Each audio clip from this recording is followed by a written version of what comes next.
The following is a world-class Bullshitters exclusive.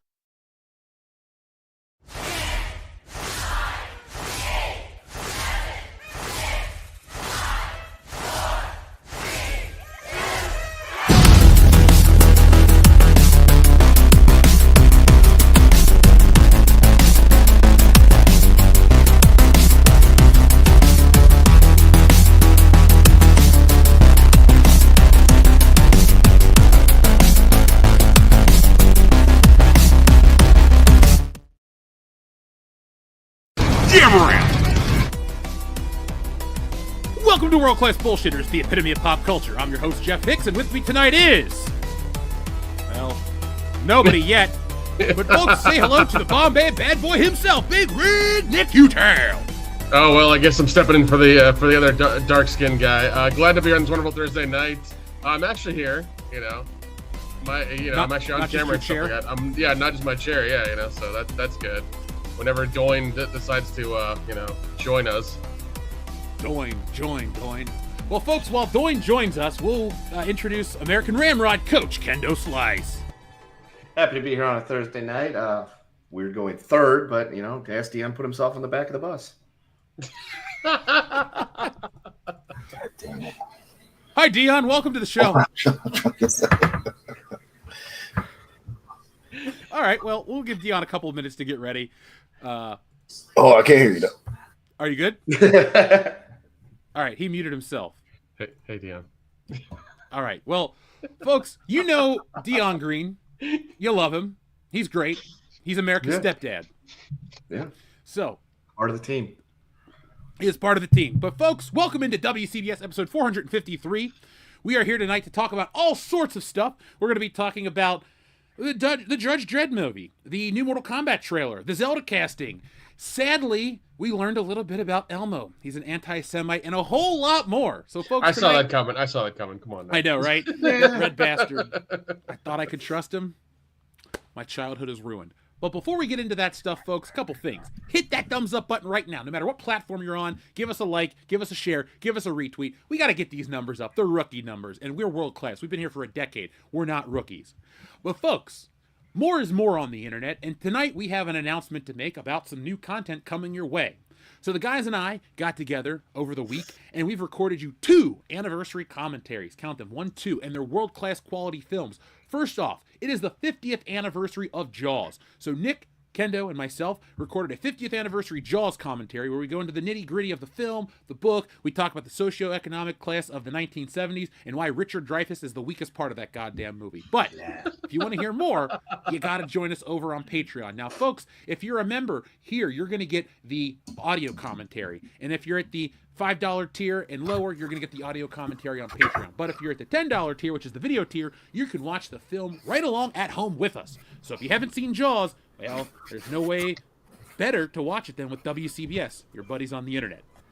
But also, too, the second film that we recorded a commentary for is the wonderful 1990 classic Penis Tracy, or as we call it, Dick Tracy, for the layperson. But we have a commentary for Dick Tracy as well. We go into the comic book lore, the history, the makeup, the effects, the world-class matte paintings. It's a very celebratory commentary for both films. This isn't usually one that we like to tear down. Good films are very important to us. So the only way you can get that is go over to patreon.com/worldclassbs. Pause the show, join right now. We have videos on Zelda. We have some upcoming stuff about Happy Gilmore and a whole lot more. But that's over there, and we appreciate you being here right now. Also, too, want to give you guys 2 more updates. Stealing Solo 2, I have more and more pages done each and every week. I got some pages back from the new colorist.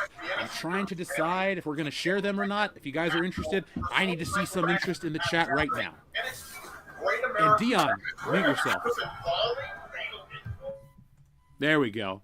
We were hearing a little bit of your wrestling commentary. And one more thing, folks. There won't be a High Council for the next 2 weeks. We're rebranding the show. We want to change it up a little over there. So, I know you're going to miss us. We'll miss you too. But join us on Thursdays because we're not going anywhere. All right, so guys, we have a word of the day. But we have to introduce our, the original bullshitter along with me. The only man who's been here since episode 1. The one, the only, Dion Green. Baby, boys and girls, children of all ages, We're back. We're at it again. And, some folks, especially at late night, may be having worse weeks than me. Yeah. Well, Dion, we're here to make your week a lot better. Folks, we're here to celebrate and have a few beers and talk some, a little bit of everything. World class is the only requirement. Dion, what you drinking tonight? The classic, my drink of the summer, Bell's Oberon American Wheat Ale. One of my favorites. Fancy schmancy. Oh, I try.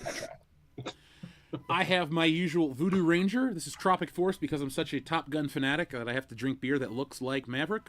Actually, I just really like stronger beers so I can actually feel them. Kendo, what do you got tonight? Dr. Pepper, but it's got Jurassic Park on it, so there you go.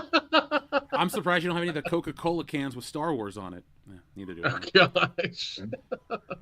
I've seen a couple Nick, of those. You having a water tonight, or a cup of coffee, or a tea? Nothing, man. I got nothing here. I should probably go get a bottle of water or something. But now I'll get it. I'll get it later. Don't worry about it. How about a Let's nice Canada Dry for you, Nick? I clearly bought this because I'm so excited for the new Fantastic Four movie. No, I had guests in town. Oh my God. Canada Dry. Yeah, I saw some posts about Fantastic Four. It said Fantastic Four skins for Fortnite, and I was like, phrasing. Very poor choice of words. Yeah, Yeah. phrasing. But that movie's going to be a hit.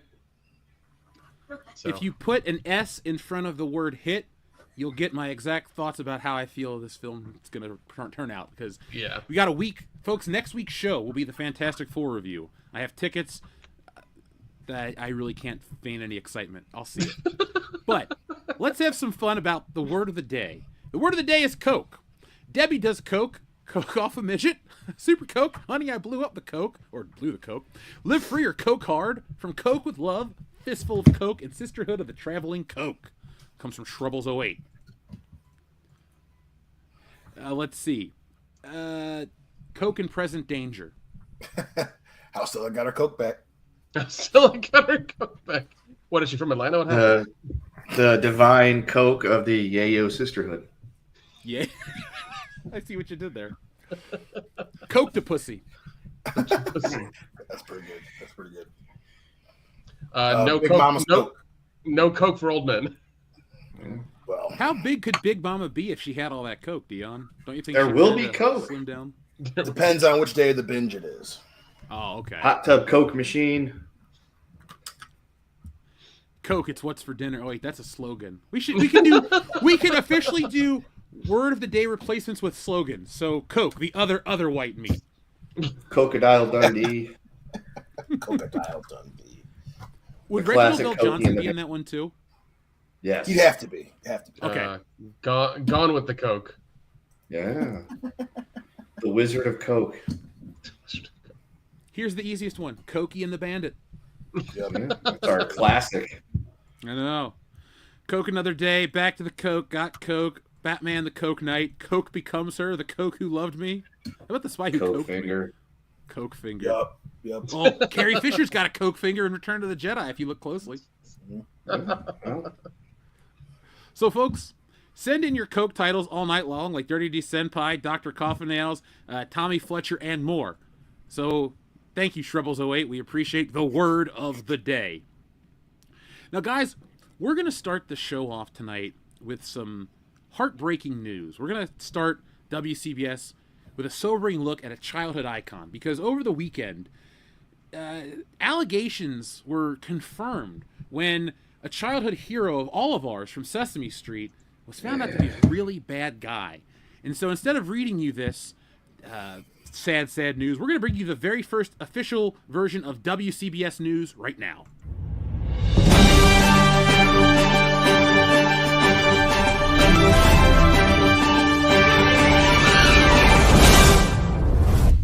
In a shocking turn of events, beloved Sesame Street character Elmo's Twitter account was hacked earlier this week, revealing a lifestyle that has left parents and preschoolers alike questioning their television choices.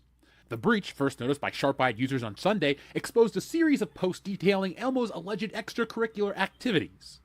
According to the compromised account, Elmo has been indulging in recreational drug use, frequenting nightclubs with an entourage of bikini-clad companions, and, most surprisingly, participating in underground fight clubs. One post ominously read, "Elmo throw punch now, nap later," accompanied by a photo of the red monster in a dimly lit ring. Another depicted him surrounded by baby oil bottles and what appeared to be a suspicious white powder, captioned simply, "Elmo live large." The hack was traced to an IP address linked to a campus SJP group, though authorities have yet to confirm. Sesame Workshop issued a statement claiming the post's unauthorized fabrications, but the damage is done. Elmo's wholesome image is now under scrutiny, and experts predict a surge in parental therapy sessions. More on this developing story as it unfolds. So guys, I read those tweets and I am so disappointed. Who thought Elmo the puppet would be an anti-Semite or a racist? You know, he had a black dude's hand up his ass the whole time. Apparently, for Elmo, it's just another day on Sesame Strasse. So I know. Yeah, I mean, it really saddens me that this character I knew and loved as a child has gone this way. It really saddens me. Gut wrenching. Yeah. Absolutely gut wrenching. Yeah, I mean, the children. I mean, when somebody think about the children, like he's a beloved icon to these kids, and now he's out there saying horrible things to people on the internet and doing terrible things. He's not a very good role model. No, and if a Muppet or a puppet is your role model, well, you're probably 5, but reassess it. No, but guys, Kendo, you sent me those tweets over the weekend when Elmo was hacked. Holy shit, man! Of all the things to hack, the official Elmo Sesame Street Twitter.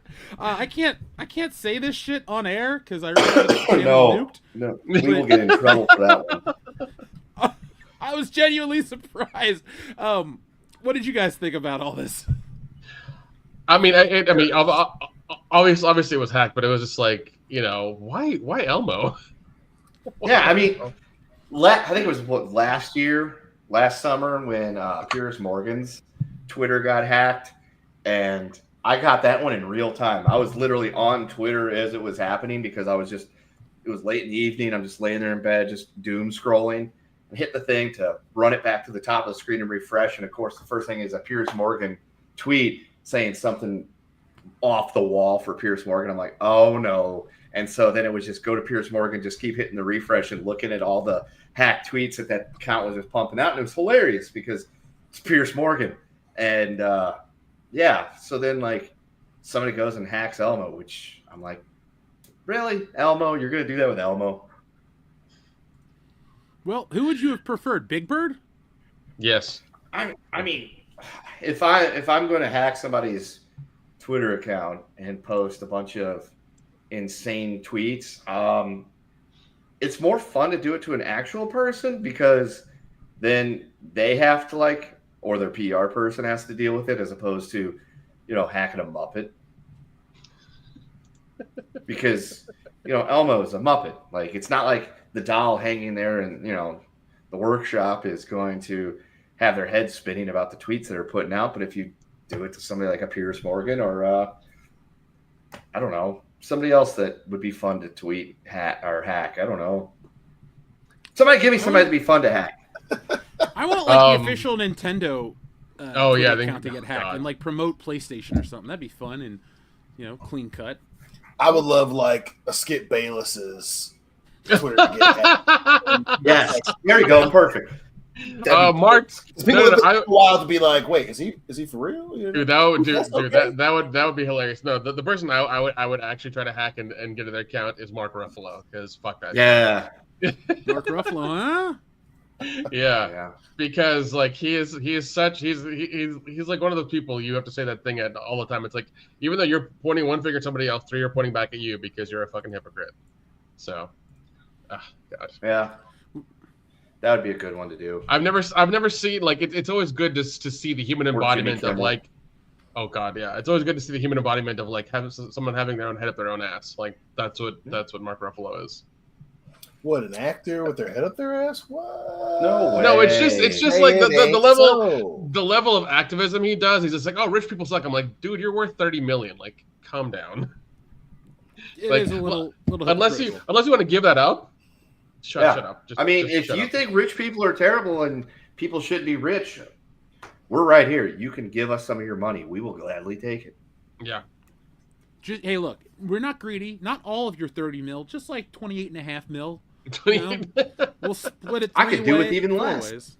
Shit, just make it 25. You can have your 5 and live off that or Yeah, we'll reinvest in the channel. We'll have a WCBS giveaway for an undetermined amount of money. It'll be like $6, but we'll make everybody think it's like $6 million. Yeah.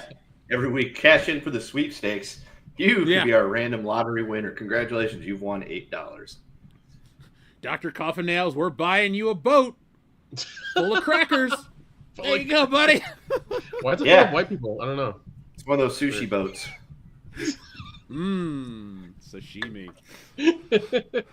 Now, guys, look, my heart is broken over Elmo, but I have some great news. I got an email right before we went on air, and one of the most annoying shows on television is getting canceled. Did you guys hear about this? I did not. Well, let me pull up an image, because we don't really watch a lot of late night television, and come 2026, even less people are going to watch this guy, because it's official. CBS has canceled The Late Show with Stephen Colbert. It ends in May of 2026. I know. Oh, thank God. Good. He's one of the reasons why late night sucks. Fuck that guy. Jeez. Well, I mean, I still love me some Stephen Colbert, but the whole adversarial way of doing television now is just, it ain't. They're not even adversarial anymore, because when Colbert was after Jon Stewart, it was fine, it was okay. But now they're all just chuckle fucks. They're all just like, hey, your new movie's coming out, tell us about it, and here's the band, and here's some things that Trump said in the beginning of the show, because it's funny to shit on this guy all the time, every day, for forever, because there's nothing else to do. It's like, I get it. You guys are really scraping the bottom of the barrel for your comedy. It's fine. Jeez, like, late night is terrible, and it should have died It should have died when COVID happened. Well, that's when that's 2020 is when they got insufferable. Because Dion, I'm like you, man. When we were in college, Colbert was awesome. The Rapport on at 11:30 every night. I didn't watch the news, but I was usually done studying or maybe done playing video games or doing something stupid. But we would usually watch the Colbert Report quite regularly. Come back from the cafeteria full of pizza, burgers, and cereal, and watch it and be funny. I read his book in college. I used to really like him, but he just, like you said, this adversarial way of doing shit. It's a little off-putting, and I don't care what anybody's political opinions really are, because you're not going to influence me. But change the fucking record. It could be literally, if he, instead of bitching about the president every night, if he bitched about Martha Stewart every night, I would still tune out. Like, variety is the spice of life, bro. You need to learn to change the menu every once in a while. For me, late night pretty much ended with Craig Ferguson. Agreed. That's a good benchmark. It really is. That was pretty much the last late night show I watched. I mean, as a kid, I was aware of Carson, but never watched Carson really at all. Then Leno, I remember watching Leno. Conan, I liked Conan. Occasionally we watched Letterman, but for me, Conan was the only one I'd actually go out of my way to watch until Ferguson came along, and then that was appointment TV for me every night. And, or the DVR the next morning once those came along. But, then once Craig Ferguson went away, kind of lost interest because the personalities, the Jimmy Kimmels and the Jimmy Fallons, and people I didn't really particularly care for. So it's like, why would I go out of my way to watch them do a late night show? And then after that, it's just like 2016 happened, and suddenly they all got one direction. And even during the 4 years when the certain person wasn't even the president anymore, you would still see clips where people are like, we watched this, so you don't have to. And it's still the same thing over and over and over again. It's like, Colbert was funnier when he was pretending to be conservative on the Daily Report or whatever it was. That was hilarious because he was playing a parody. And then he's now essentially a parody of what he used to be. All right, that's a great way to kind of put a nail in this. All I wanted to add is this will be the first time that CBS will be without a late night presence since 1993. When David Letterman moved from NBC to launch The Late Show. So I don't care who's going to replace him. Late night television's irrelevant to me, including Matt West, who says WCBS replaced late night a long time ago. World class. Thank you, sir. Pinkies up for WCBS. See, that's what should happen. We should each get our own late night show. I'm okay with that. I'm all right with that. We should do an episode of the show where we do that. I mean, that'd be a funny little bit. That's just it's an old form of entertainment for old people. And it's just going away. It is, and it should it should have died a long time ago. And CBS doesn't have a late night guy. Who the fuck cares? Nobody watches it. The people, if people really want to watch it, they'll watch it on Hulu the next day. Yep. Like it really doesn't matter at this point. And doing in interviews with people about their new movie, nobody cares. We have like Instagram and TikTok for that. Like it's fine. Yeah. This isn't even happening anymore. Do they keep track of the numbers on those shows? Like I know ratings isn't what it used to be because everybody does a lot of like streaming and DVRing and shit, but there's got to be a way that they can still kind of keep track or kind of give you a number, so to speak, of about how many people are watching the show. Do they do that? Because it'd be kind of interesting to see what these shows are ratings. You can watch or look up the Nielsen ratings. Yeah, they still track them. Yeah. So that's still very, very much a thing. But especially with the way that Nielsen gets a lot of they get a lot of critique, and rightfully so. But especially they don't I shouldn't say awkwardly, but they don't offer them up, especially for all the late night shows.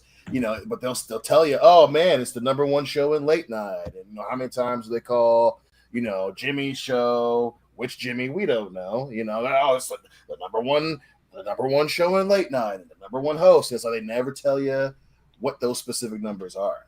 But then they try with other shows, like they tried to give Lily Singh a show, was that 2022 or whatever? Yeah, randomly piggybacking off of Jimmy Fallon, and that was mainly for YouTube.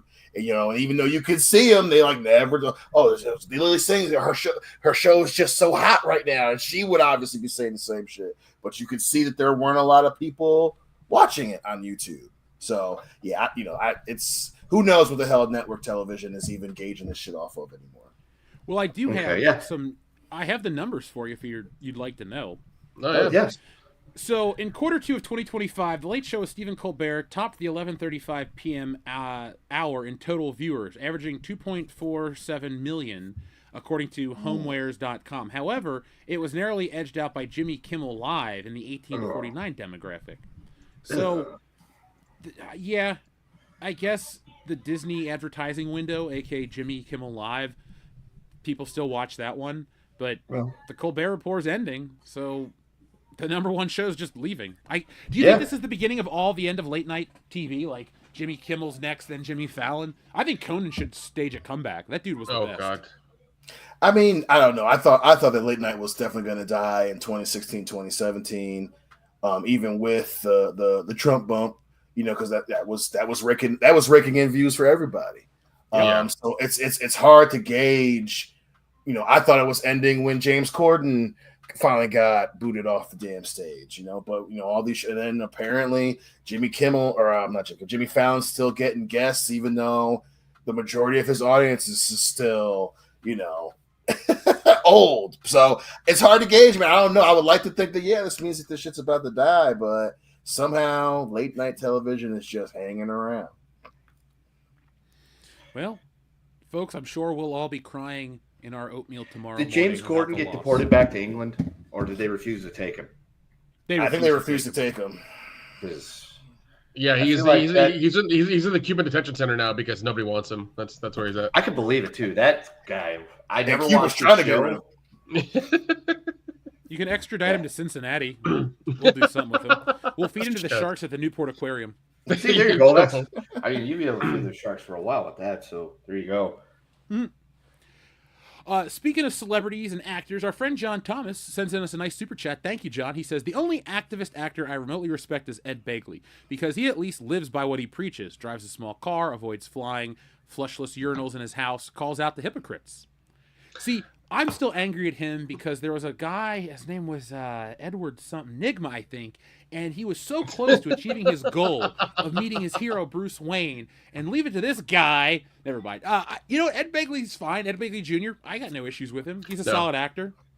Yeah, no, I agree. I agree with John Thomas. Yeah, no, he has changed his ways and he's become a big advocate for the environment and things like that. But no, yeah, I remember his whole thing of putting solar panels on the house. He would only use his bike to go short distances. Yeah, he's really puts the money where his mouth is. So yeah, I'll give you that. But I mean, one out of a lot. That's right. Yeah, he's one of those people that screams, "Hey, the global climate change is happening and blah blah blah blah blah. Now I'm gonna go on my private jet, fly across the country a couple times to tell people about it, and then I'm gonna go buy a beach house. It's like, okay. Do you think Ed Begley Jr. has beach house money? Easily, probably. Yeah, he's at least got one. He's at least got one beach house. Yeah, if not, he's got a timeshare with Nicolas Cage. Okay, he's got timeshare. Yeah. He's got a timeshare with Nicolas Cage on like Myrtle Beach or something. All right. So according to theriches.com, Ed Begley Jr. has a net worth of, Nick, take a guess. 55 million. Dion. Ooh. I'll say 35 million. Kendo.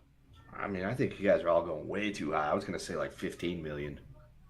Well, even with Kendo's conservative estimate, it is still too high. Ed Begley Jr. has a net worth of $5 million. Not bad. Not bad. Respectable. Like, hey, it's a lot of money. Yeah, definitely. We're not putting him down, but I don't think that's beach house money on multiple coasts. That's like timeshare in Florida. Right. Timeshare in Florida. Which ain't bad, like it's all good. good. Yeah, man. You got a 1 floor plot, you know what I'm saying, down the Keys. That's pretty damn good, you know what I mean? It's still world class, brothers. Like, damn right. Can't knock the hustle. Right. But thank you, John Thomas, for that super chat. Shrubbles Away, who's been a member for 29 months. It's a long time to be a member. We appreciate each and every one of those months. Mr. Cleo, will Stephen Colbert blame the Orange Man for his cancellation? Also, was Kendo Slice born in the same year as Woodrow Wilson? I'm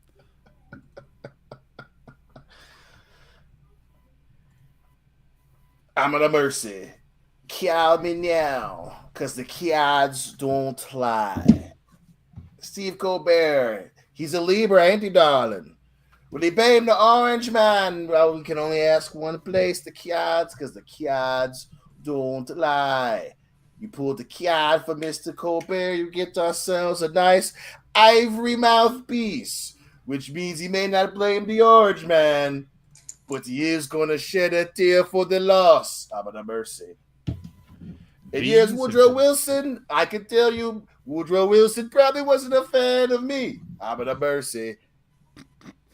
These have been the wise words of Mr. Cleo.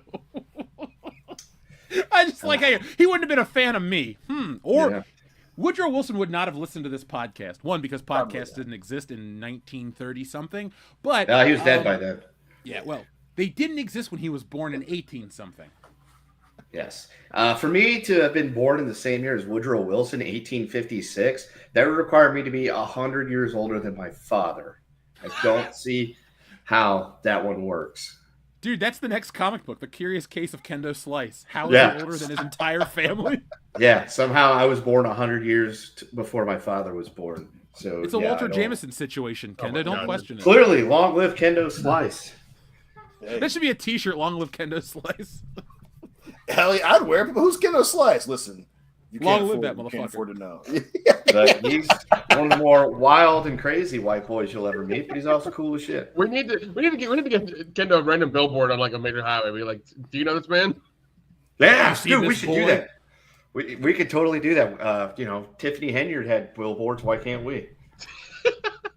I'll do one for the book. It'll be like You Being Kidnapped this time by Mark Hamill. Have you seen this man? Long live Kendo Slice. I think there's a way to buy like some billboard space on Times Square for like a certain amount of time. So we could do that.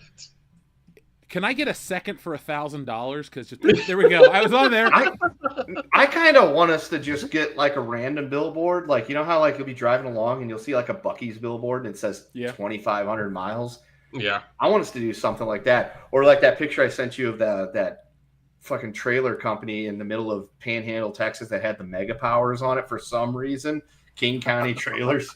And I'm just like double taking it that billboard is no longer there. Unfortunately, it has been taken down. It is RIP to that thing. But I want something like that, just in a random somewhere. We just have these random billboards of us. Bored on your long drive? Listen to WCBS, the epitome of pop culture, on YouTube right now. Let's look into that. Let's just do that next year for fun. Let's get one in the middle and like on Route 66 or something. Classic spot. Sounds good, man. So, guys, speaking of the opposite of good, that is bad. We have some interesting news. It looks like Taika Waititi is going to get his shot at another comic book character. Taika Waititi is going to direct a Judge Dredd movie. Ugh. That's not going to be good. No. Is he still a proponent of pushing the message? Yeah, of course he is. He's Taika Waititi. So, yeah, this won't be good because he won't be Judge Dredd. He'll be non-judgmental Dredd, and it's a totally different movie. But isn't that better for all of us? So there's no pressures or societal issues. No, no. I want to see this. I want to see this man blow somebody's head off. I'm worried. It says in the Hollywood Reporter article how it's going to focus on dark humor, and yes, Judge Dredd, the comic book, does have some dark humor. But I have a bad feeling that robot, I think it's Howard, it speaks with a lisp because Judge Dredd once scared a robot so bad it has a stammer now essentially. I don't really want Thor Ragnarok in Judge Dredd world, where it's like just joke after joke. I thought the last one with Carl Urban kicked ass. Give me another one of those movies. Oh, dude, I don't need to see a comedic edge of this. Dude, that was so good. I did like when they said they're redoing it, I was like, oh, it's gonna be shit. But like that's the one of the few remakes where I've watched it. And I'm like, this is better than the original. Like it's really fucking violent, and like it was just over the top, and it was so much fun. It was such a good movie. I mean, personally, I think that's a bit of a flex to be able to scare a robot so bad that you cause him to stutter. Like, that's awesome. I would love to have that power. I mean, you do. Yeah. Just start yelling at your Roomba. Call Alexa a bitch, you know. I mean, I do yell at the room. Actually, no, I laugh at it because it gets stuck on the counter chairs because we got like the counter, like the island thing. We got those chairs and they got that little slope on them. He'll get stuck in between there and just like die because he goes off overnight, so he's not out over there. And just wake up in the morning, he won't be in his home. You look over and he's stuck, or he's pushed his way into the bedroom and got into the carpet and just died randomly underneath the guest bed. It's just like, what a stupid ass, and I laugh at it all the time. Have you seen the Roombas with the claw arm that'll move things out of its way? That's terrifying. Yeah, I didn't even know that was a thing. Like, it's a thing. I never wanted a Roomba, and I'll never buy a Roomba, but it's creepy that we have little robots that just roam our homes at night. Yeah, there was some security thing that happened I think a couple of years ago where they had the newest one I think a few years ago had LiDAR on it and it would scan your entire house, and then they'll send that information to their AI or their center to figure out how to clean it better and efficiently do it with a battery powered hat. And I'm just like, they're sending it somewhere. They're sending a blueprint of your house somewhere else. Ours also will set off the motion the detection of the cameras. So when we're home, the camera in the kitchen isn't set up because I don't need to tell me constantly, there's a person in your kitchen and living room. It's like, yeah, I know I'm here. But we were gone like overnight and I got this message at like 3:30 in the morning. There's a person in your kitchen. I'm like, what the fuck? And then you see these little glowing thing of the robot going around the kitchen cleaning. I'm like, so for a second there was a mild panic of somebody's, but then I'm like, why didn't the other cameras around the outside of the house pick somebody up breaking into the house? Did the ninjas get in? And then no, it was a robot. Ken is like, I got my 12-gauge shotgun. I finally get to use it. Fuck yeah. Yeah. That's why there's nothing upstairs, because I told my wife, I was like, we don't need sensors on the windows upstairs unless ninjas are breaking into our house. We should be fine. I'm going to hire a gang of ninjas to break into your house to put stuff in there, not to steal anything. Put things in there.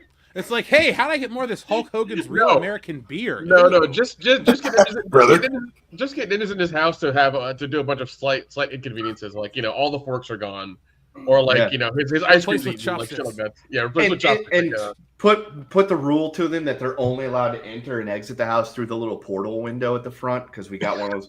They've got like the houses in this neighborhood all have those like decorative little portal windows in the very front. So it's just like this small little ass window you can't get to or anything like that. Just they have to go in and out of that window, just for hard mode. Maybe in the chat, I'm looking at it. Yeah, maybe this is what Taika Waititi's doing instead of making Star Wars. They're like, hey, we can't really afford to make Star Wars movies that aren't going to make us money, so go do something else. Star Wars has not been profitable in forever. Oh yeah, they probably especially with the way Ragnarok was, Love and Thunder. Love and Thunder was received. I'm sure Disney backed up off old Taika pretty fast. Yeah, the only good thing he did was that show, What We Do in the Shadows. The only good thing he's done. Yeah, Jojo Rabbit was kind of funny. Yeah, it was all right. I watched it. I was just like, this is fucking weird. This is so strange. There are funny moments. Yeah. But no, What We Do in the Shadows was like a legitimately funny show. I think it ended last year or this year. Hilarious show, really good. I think they're going to do their werewolf one at some point, so we'll see how that goes. Boys, I got some breaking news. Ooh. That's up. Let me send you the link right now. There is a new toy offering that just hit Big Bad Toy Store. You can pre-order, and I know some of you guys want it. All right, folks, this is a WCBS exclusive. We're looking at a new collectible. You love the Ollie's Toy videos, so let's check out what Kendo has sent us a link to right now. Folks, we'll share the link if we think it's... Oh. I know what I'm getting Nick for Halloween. What is this? Oh, okay. Well, it's your Halloween gift. I can't get this for Dion because it would make his kids uncomfortable. Here you go. And that's not all. There is a variant. There's a variant. Yes. So there you go, folks. For $605 from the Big Bad and Toy Store, you can get yourself your own 1/4 scale Elvira. It's still cheaper than a 1-to-1 scale meeting with Elvira. I heard she's. That's not true. Nice. No, she's not that nice. She really isn't. she used to be nicer, a few years ago, but now she's not very Why nice. is she so pissed off? Like, what happened? Nick. What did you do to Elvira, Nick? I did nothing. I did nothing. Is that the problem? She asked you to do something like go get her a lunch, and you just said no. Yeah, that's possible. Pretty much. Did you refuse to go get her at Jimmy John's? She wanted the bootlegger, and you refused. You're like, no, you need to get the porker. No, he sent her. Exactly. He brought her Jersey Mike's because it's an upgrade, but she just didn't want it. But she's a stickler because she's like, no, I understand that it's better, but I'm set in my ways, and I want my Jimmy John's. From what I understand, from what I understand, just like meaty footlongs. So yeah, but Pee Wee Herman did. That's why they were best friends. I don't want to watch that Pee Wee Herman documentary, not because it's going to make me sad. It's just I don't really want to know more about the actor. I just want to think of him as Pee Wee Herman, this fictional man-child who, went to the basement of the Dude, I still remember as a kid, like, watching Pee Wee Herman and then being in the grocery store and seeing his face on newspaper that, like, he had a full beard and, like, scraggly hair, and it's like, arrested for something. And I was like, it was like kayfabe was broken for you as a child because you had, just like me, we had this visage of Pee Wee Herman. We didn't know there was a guy named Paul Rubens or his career before Pee Wee Herman, where he was in like Cheech and Chong movies. We just knew of Pee Wee Herman and this fun, wholesome dude that had a talking chair and all these other things. And then, you see him in his mugshot, and you're like, "Who is that? That's not Pee Wee." Wait, Pee Wee's a different guy because like, exactly. Yeah, because I remember seeing that. I remember seeing it in the grocery store, and I asked my mom, "Was like, what? Why is Pee Wee Herman on the newspaper?" And she had looked at it and she had read it to me, and it's an indecent exposure. And I was like, "What does that mean? What does that mean exactly?" And she's like, "I'll tell you later." I'm like, "Okay." She never told me. See, they lied to me as a kid too about it because I was the biggest Pee Wee Herman fan on the planet, and I'm like, I have older cousins, and my aunt was like, "Do not tell him what happened." So they just told me that he showed Miss Yvonne his underwear, and that's what I was told as a child. And so years later, I was watching the E! True Hollywood story. I was like 13 years old, and they're like, "He was caught jerking off in a porno theater." I'm like, "What?" Like it was like mind blowing in like 2001. A decade later.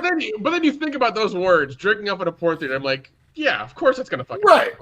Yeah. Right. Well, that's because as a kid, I was also told that he did something really bad at a movie theater, but I wasn't told what it was. So then I was going to movie theaters terrified that I would do something that bad that it would get me arrested too, like Pee Wee Herman.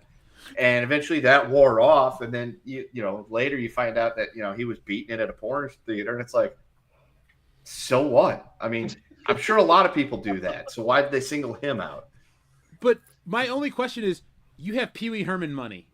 You have a VCR.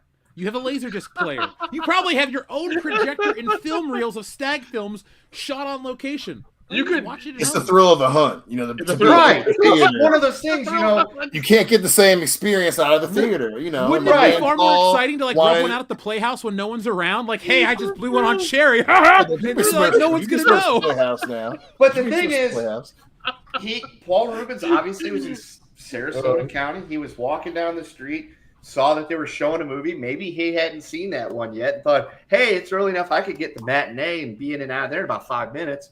And just so happened to pick the wrong time to go there that day.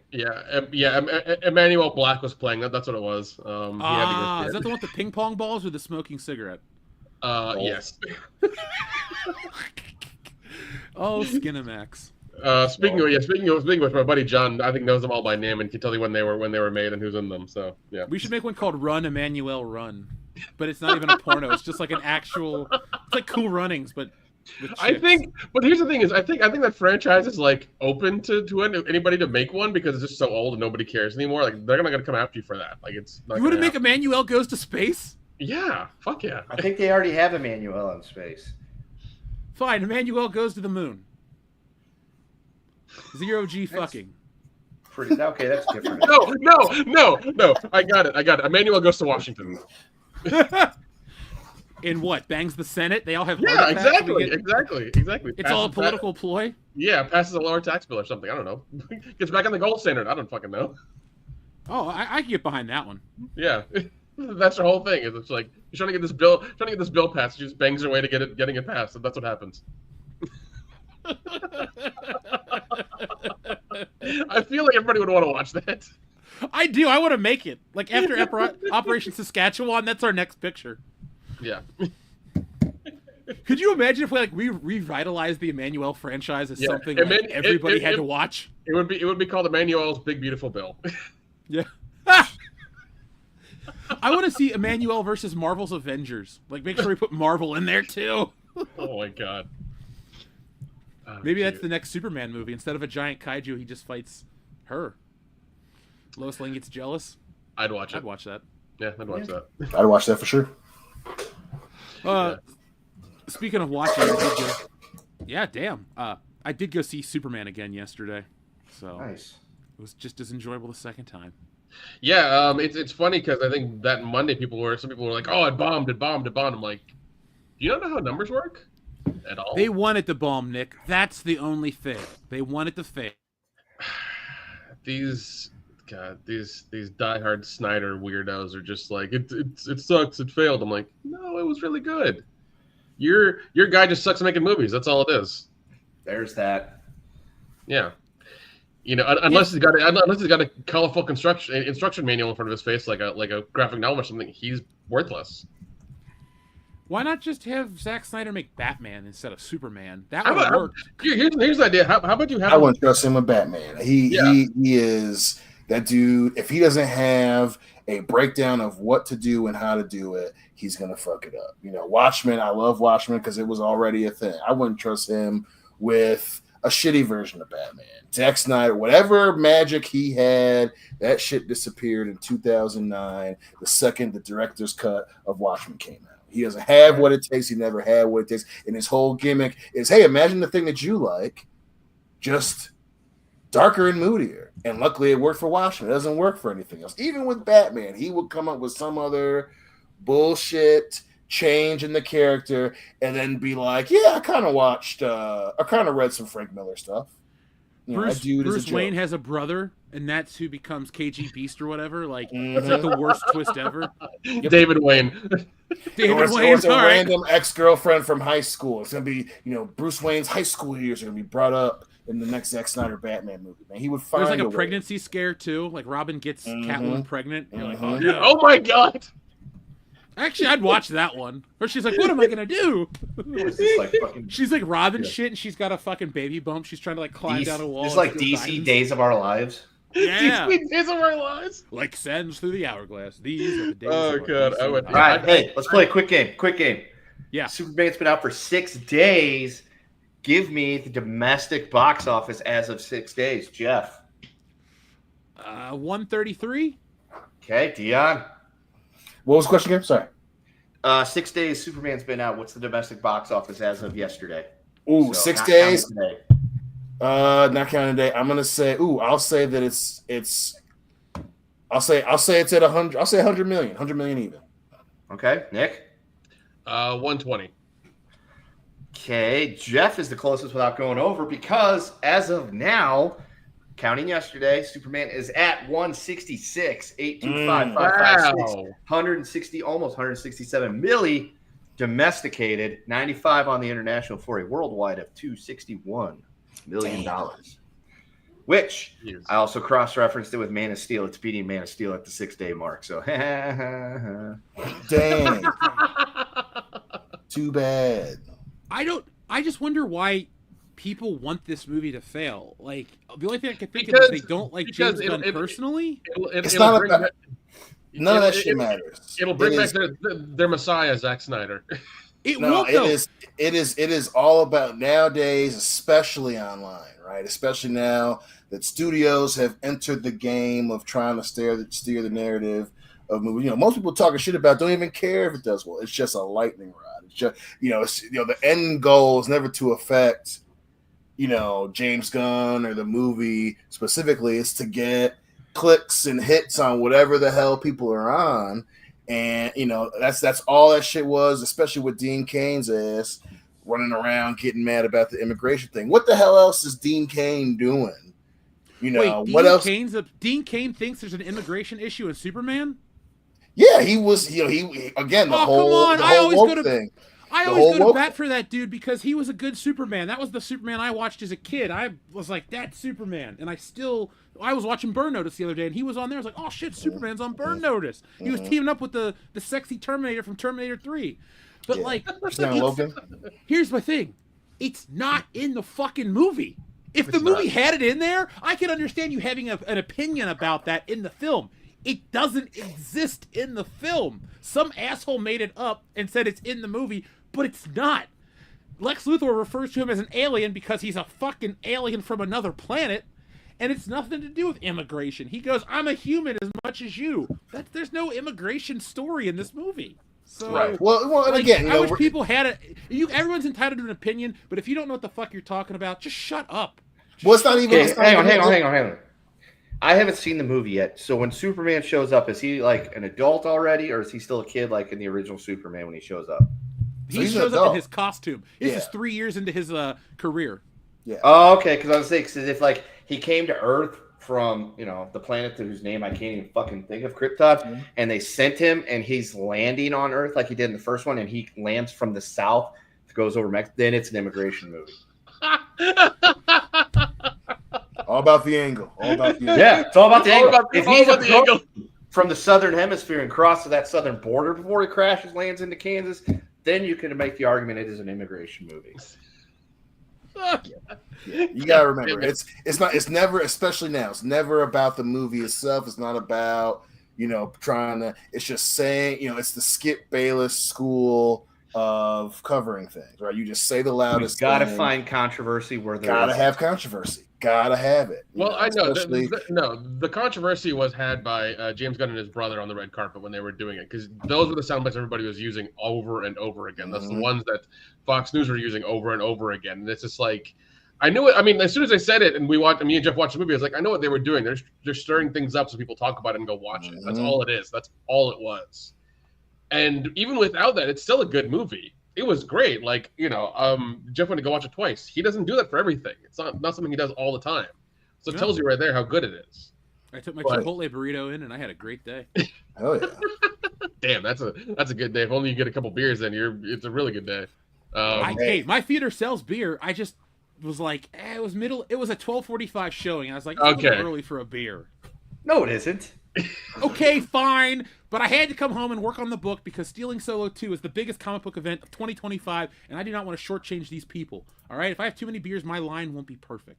Well, that's the game you can play. We used to play the game. When did the movie shit the bed? You can play the game with when did Jeff draw this comic drunk? Hold on. Jeff uses Procreate. I know how to use that. I know how to make a straight line of that. You tap and hold it. I don't though. Lying, see, Nick? You're fucking lying. Nick. No, Nick, you're wrong. See, I don't need that. I can draw on the shittiest piece of a fucking... Here, This is an old shipping label. Yeah, Here's a drawing on there. No. Don't give me this. I couldn't have 2 beers and have a better time because I wanted to come back and get the book because I might be too drunk to draw. Don't give me that bullshit. Oh, I'm giving you that bullshit because that's the truth. Don't give me that bullshit. Here's the thing, Nick. You don't do what I do on Procreate. You just like you make your t-shirt designs and they're nice, but like you don't sit and go, okay, I need to make sure that the bags under Mark Hamill's eyes are consistent from panel 3 to 6. Like, if I have too many beers, I won't give a shit. It doesn't matter what you can do. I need to make sure and it's the thing. There's a pride issue with this, man. Okay, I love right, this crap. right. Like with Woke Busters, I didn't get blasted and draw comic books. Who am I? Fucking Frank Miller? No. Keep my shit sober. That explains why his was so dark because it made a lot of mistakes, you know. Hey, Frank Miller's the king of, well, not the king, that's Jack Kirby, but Frank Miller's the man. Respect. No, but I'm actually getting tired of Superman's discourse because of these people making shit up. Like, I'm enjoying the movie. I'll buy it on disc. I don't really plan on talking about it too much in general because everybody's been drinking the Kool-Aid. Oh, it's this, it's that.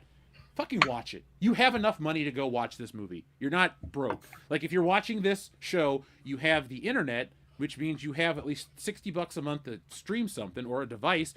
It's like $7 to go watch the movie. Go get a ticket for F1 and then go watch Superman. Dude, I actually went to go watch F1 this last weekend and it was so good. It's really good. So good, man. Oh my god. Really so much fun.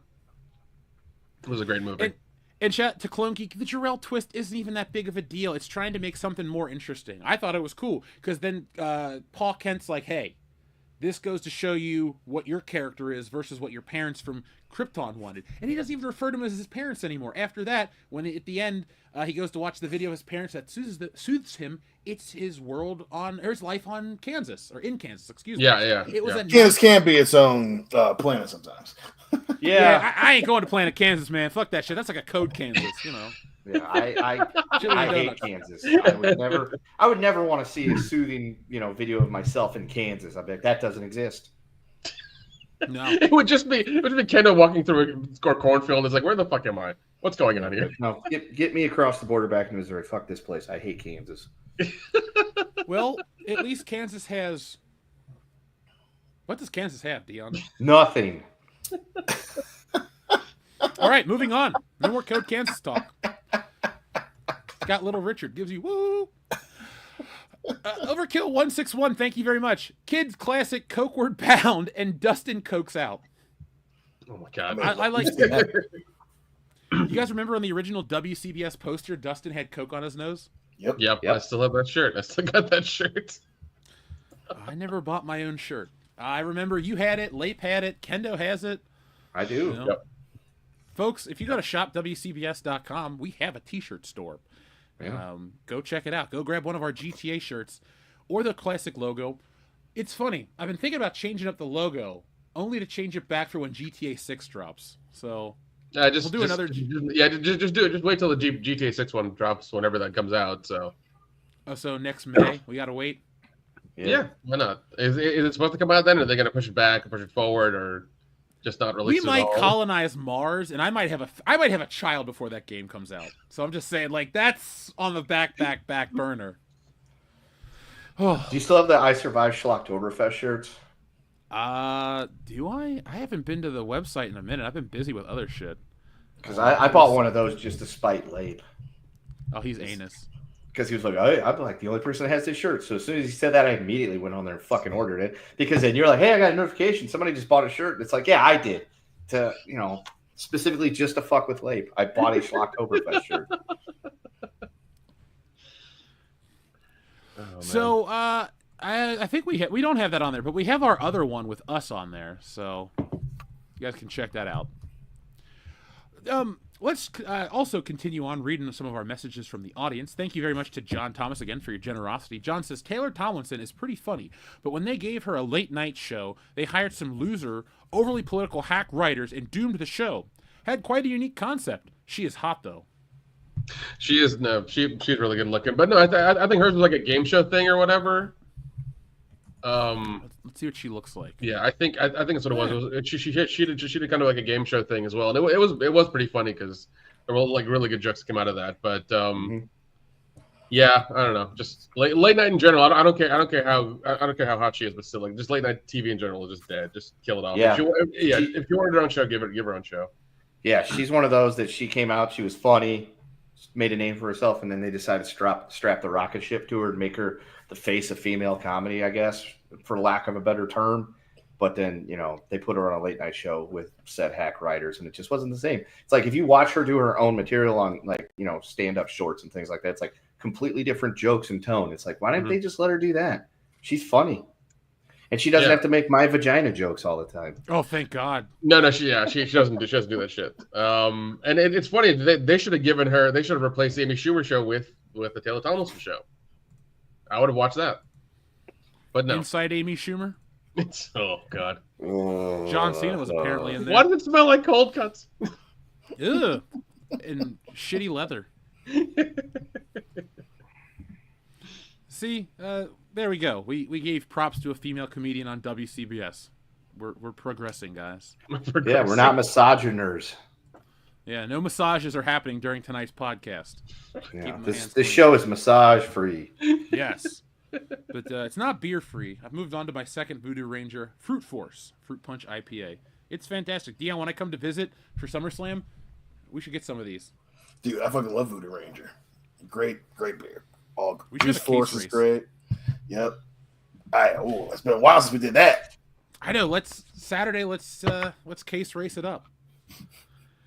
Enrique Vasquez, thank you very much. He says, "Hail WCBS. Jeff, did you hear about the possible new algorithm? Views alone might not count. People now have to comment and like. I think share to count. I have not. I heard that they're getting rid of a lot of AI-generated content, low-effort content. So what I did on our last video, folks, is I was like, you know what?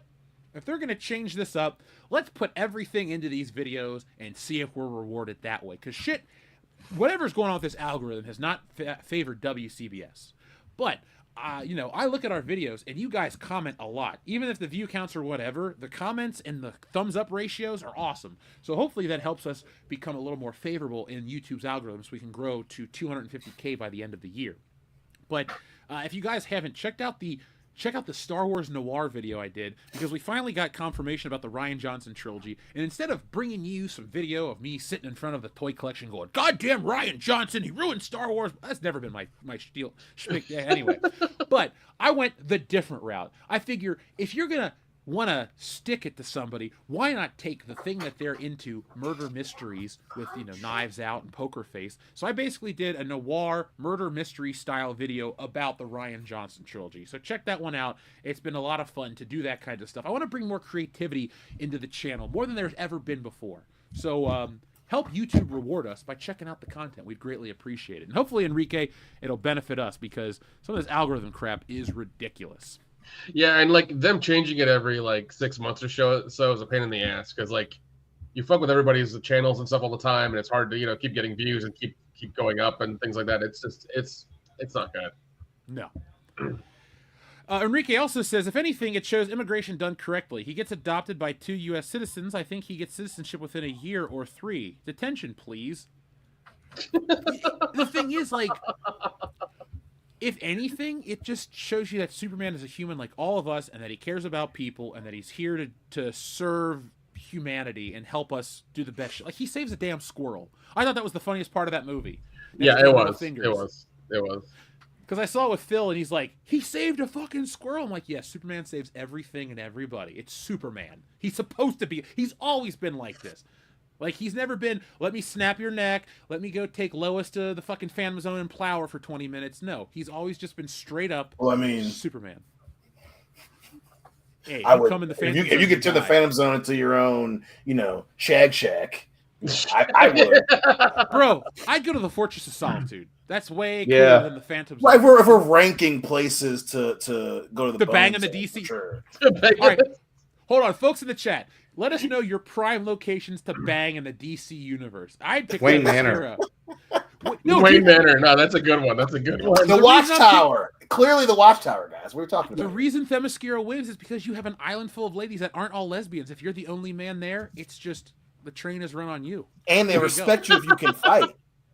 Yeah.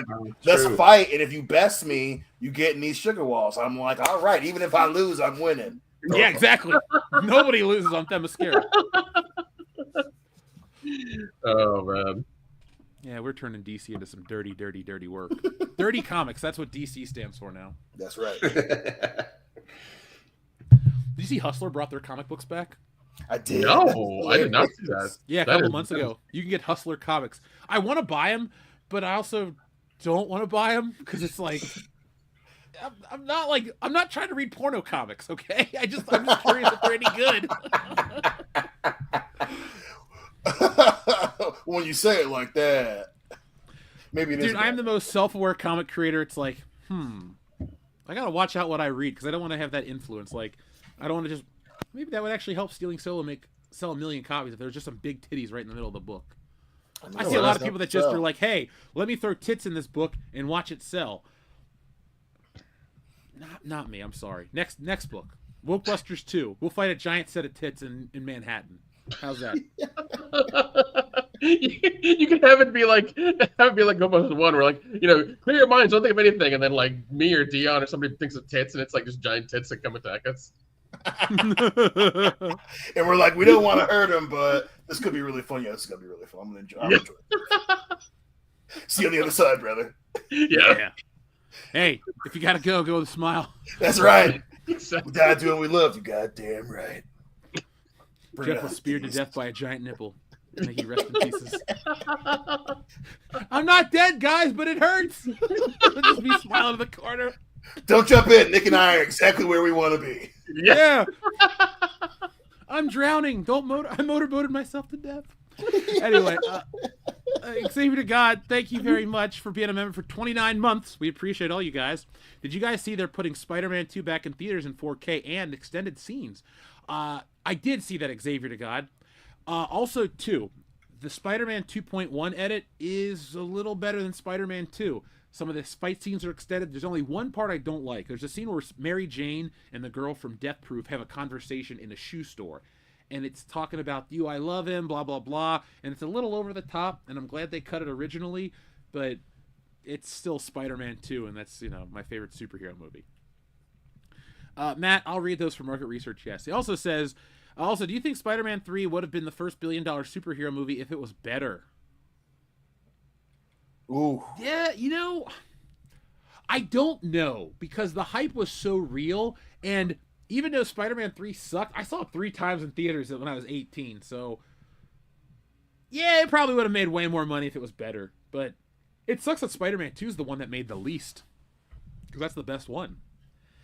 But, The Dark Knight, a year later, okay, to be fair though, Xavier to God, it took a re-release in early 2009 for The Dark Knight to cross into the billion-dollar territory.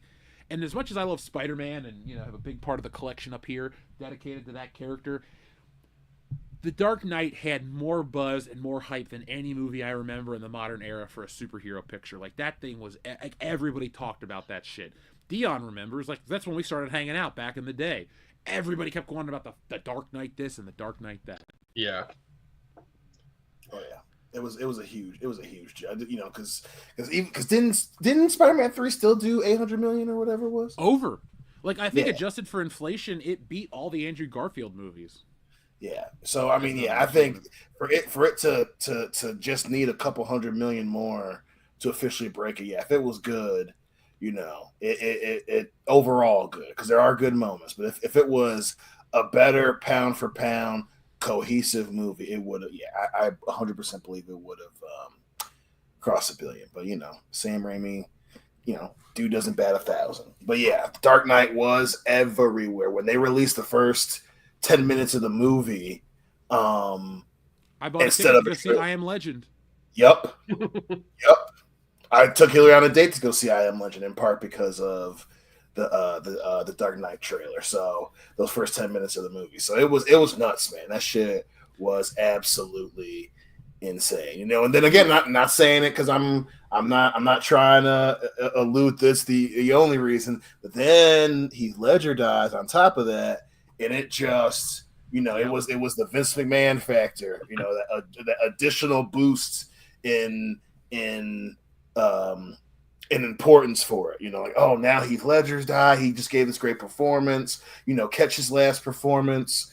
now because it's back in theaters and people ate that up. And again, I'm not saying that he didn't deserve it, but if you look at it objectively, that went a long way at that time, especially right before the Oscars. So yeah, The Dark Knight was its own beast for sure. The weird thing is though, like The Dark Knight and the Avengers, while both huge successes in the comic book movie realm, also had negative adverse effects, because after The Dark Knight, you had this string of dark, gritty reboots and reimaginings that sucked. And then with Marvel's Avengers movie being the greatest thing ever since sliced bread, according to some, you got the shared universe concept inserted into places where it didn't belong, like the back of a Volkswagen. Both of those movies, while great on their own, they had negative effects that I think hurt as much as they helped. Because you didn't need a dark, gritty Spider-Man reboot in 2012. You didn't need a shared universe for Men in Black and all this other crap. It kind of changed how Hollywood... Look, Hollywood's always in the search for more money. It's like Spaceballs 2. But now everything has gone to the streaming version. There's these trends they follow. And usually it's the first thing is quality, and then the things that follow up kind of suck. So, Dark Knight, thank you for being good. Spider-Man, Avengers, thanks for being good. But overall, man, you guys fucked up the game overall.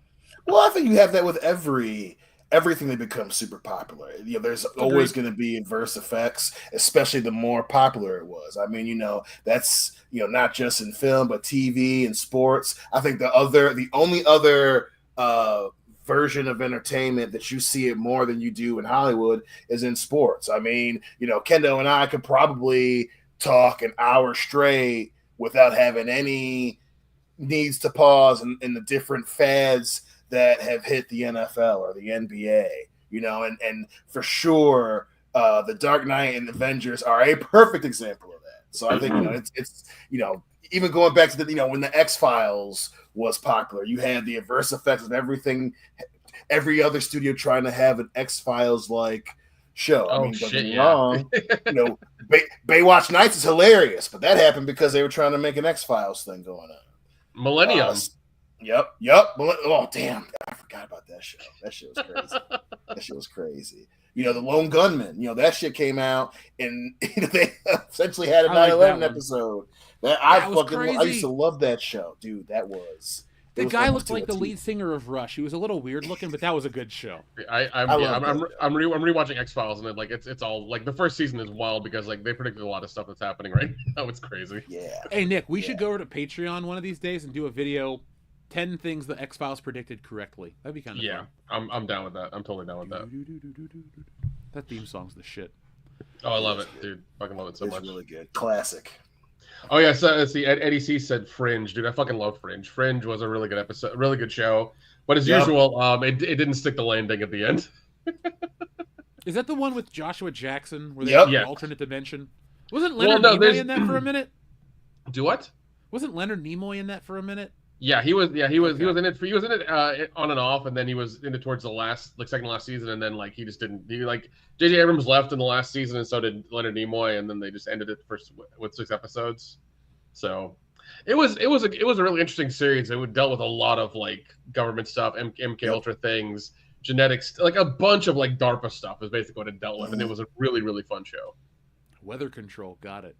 Yeah, dude. Well, weather control, everything that DARPA does.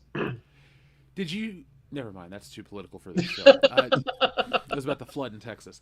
Anyway, John Thomas says apparently the CCP is allying with squirrels. They invaded a nuke base. Rats with furry tails. Wait, is Willard part of the CCP now? Oh my god. What a weird ass movie. You guys ever seen that? I do like that movie, but it is super fucking weird. I never watched it. I thought it was like a spin-off. I thought it was a spin-off of his character from Charlie's Angels. I was like, I'm not gonna watch this. It pretty much is. It's a remake of a 70s movie. Okay. Right. But do you remember the second Charlie's Angels movie? Yeah. John, I have a traumatic event in the summer of 2003. Little Jeff went to a drive-in to go see a double feature of Charlie's Angels Full Throttle and Terminator 3 Needless to say, I left disappointed. Damn. God damn. That was a You got bad double feature. You got fucked twice. Not in a good way at all.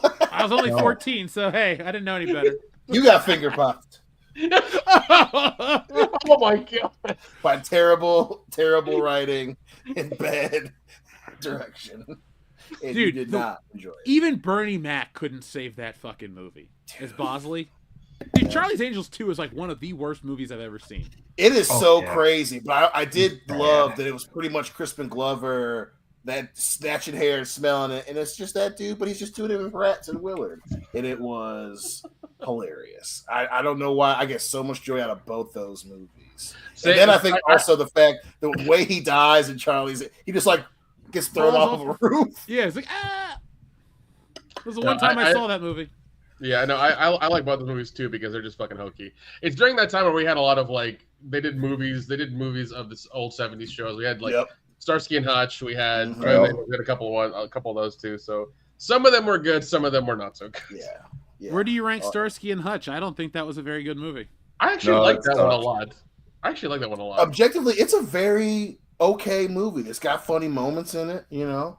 I enjoyed it, but yeah, it's definitely not. I would never say it's great. You know, it's pretty standard Stiller Wilson combo.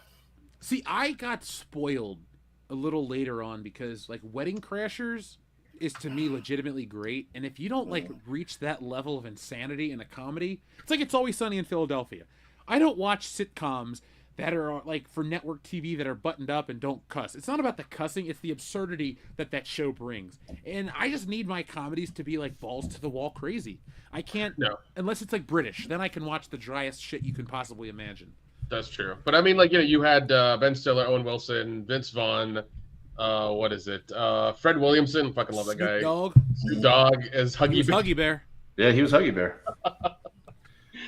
You had Jason Bateman in it as well. Like, yeah, it was a good cast of people. Like, I legitimately enjoyed it. I really did like it. I thought it was a fun time. But yeah, I saw it on a bootleg DVD when it was new, and I just. When I visit for SummerSlam, I'm not saying we watch Starsky and Hutch. I'm saying we shouldn't, but we should watch some comedy. We should watch some comedies. Like, we should introduce the kids into some shit that they've never seen yet. Be like, hey, kids, 100%. You're old enough for. They're not old enough for 21 Jump Street yet. Shit. Dodgeball. Are they old enough for Dodgeball? Yeah, Dodgeball's fine. I think a lot of it will go over their head. I think Dodgeball's fine for sure. They will go over their head. And then, you know, Devin's turning 13, so there are things that he can get that D2 will just be like, what? Yeah, Dodgeball should be fun. Yeah. That's a great movie. Yeah, just, you know. It's so good. It's so good. See, now that's a Ben Stiller movie I can get behind. That, Heavyweights, Along Came Polly. Like, I like Ben Stiller movies. Tropic Thunder's the shit. He just doesn't bat 1,000. He doesn't hit a homer every time, you know. Yeah, but also the ones that he doesn't bat 1,000 that aren't bad. They're just not good. They're not like fucking terrible. Right. You know? So like, yeah, that's all. At worst, some of them are boring. Yeah. Night at the Museum 3. Yes. Well, all the Night at the Museum movies. I haven't even sat through any of them, dude. They just look terrible. I'm sorry. I like the Robert first Williams, one. but yeah, they're family movies. They're they're for kids. Like, that's really what they are. I like. So is Mrs. Doubtfire. It's a kids movie. I love Mrs. I saw Mrs. Doubtfire in theaters. I was 5 years old. I did too. It was.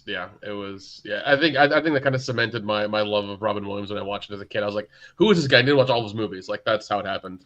He was America's dad in the 90s. He was better than Danny Tanner. Oh yeah.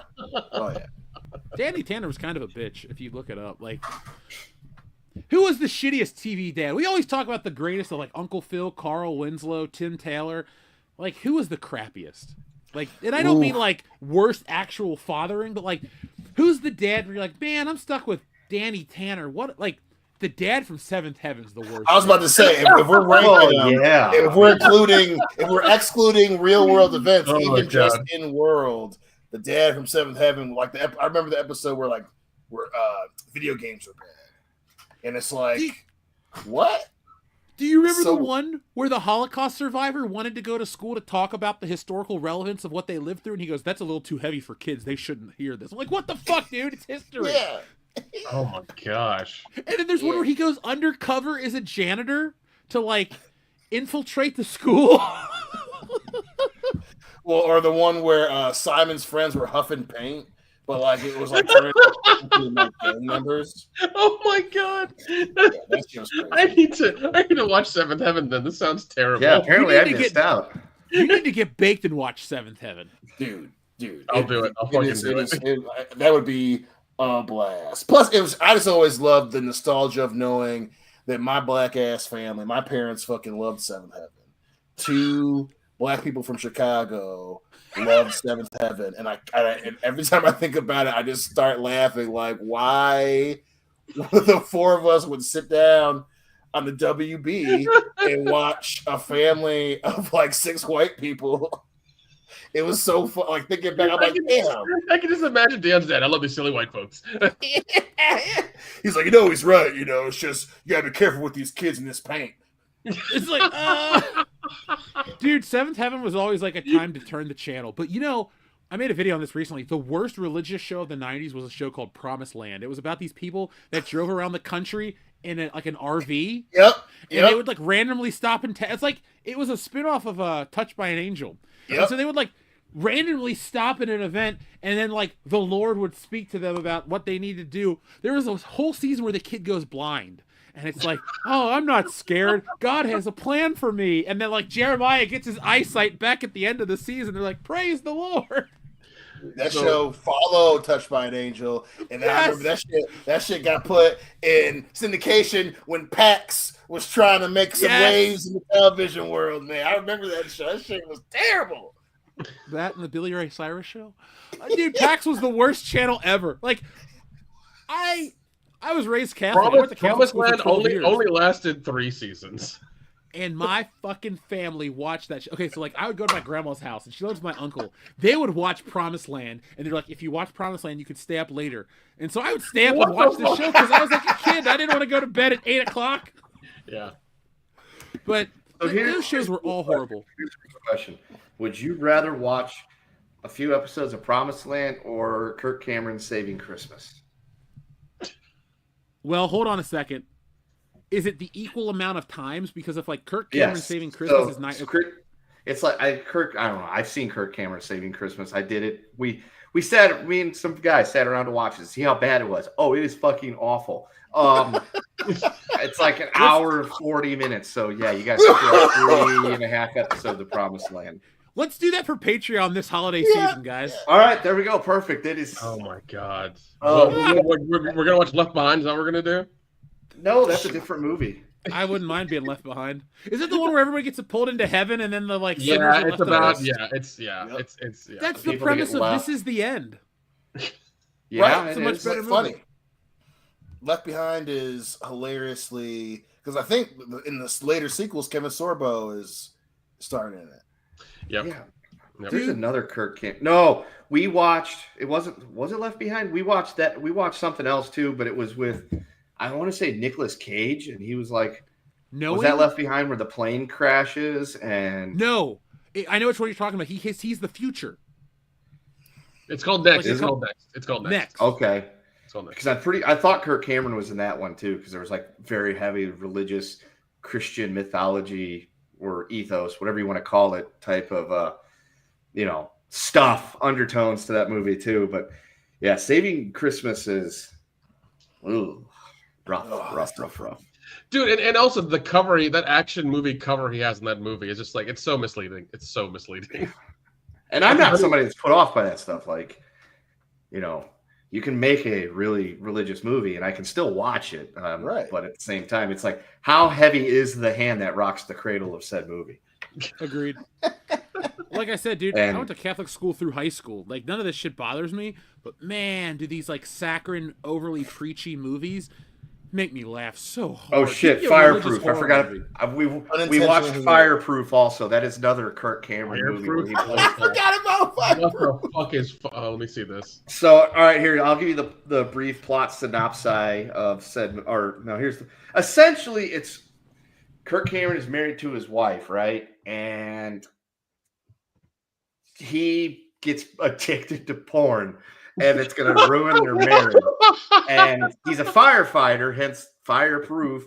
And through like interventions and shit between his fellow firefighters and stuff like that, they don't get divorced and they end up realizing their marriage can stand for everything, and he gives up the pornography. It's extremely fucking hokey. Dude, okay, all right, I'm on IMDb and it says, in an attempt to save his marriage, a firefighter uses a 40-day experiment known as the Love Dare. That's all it says.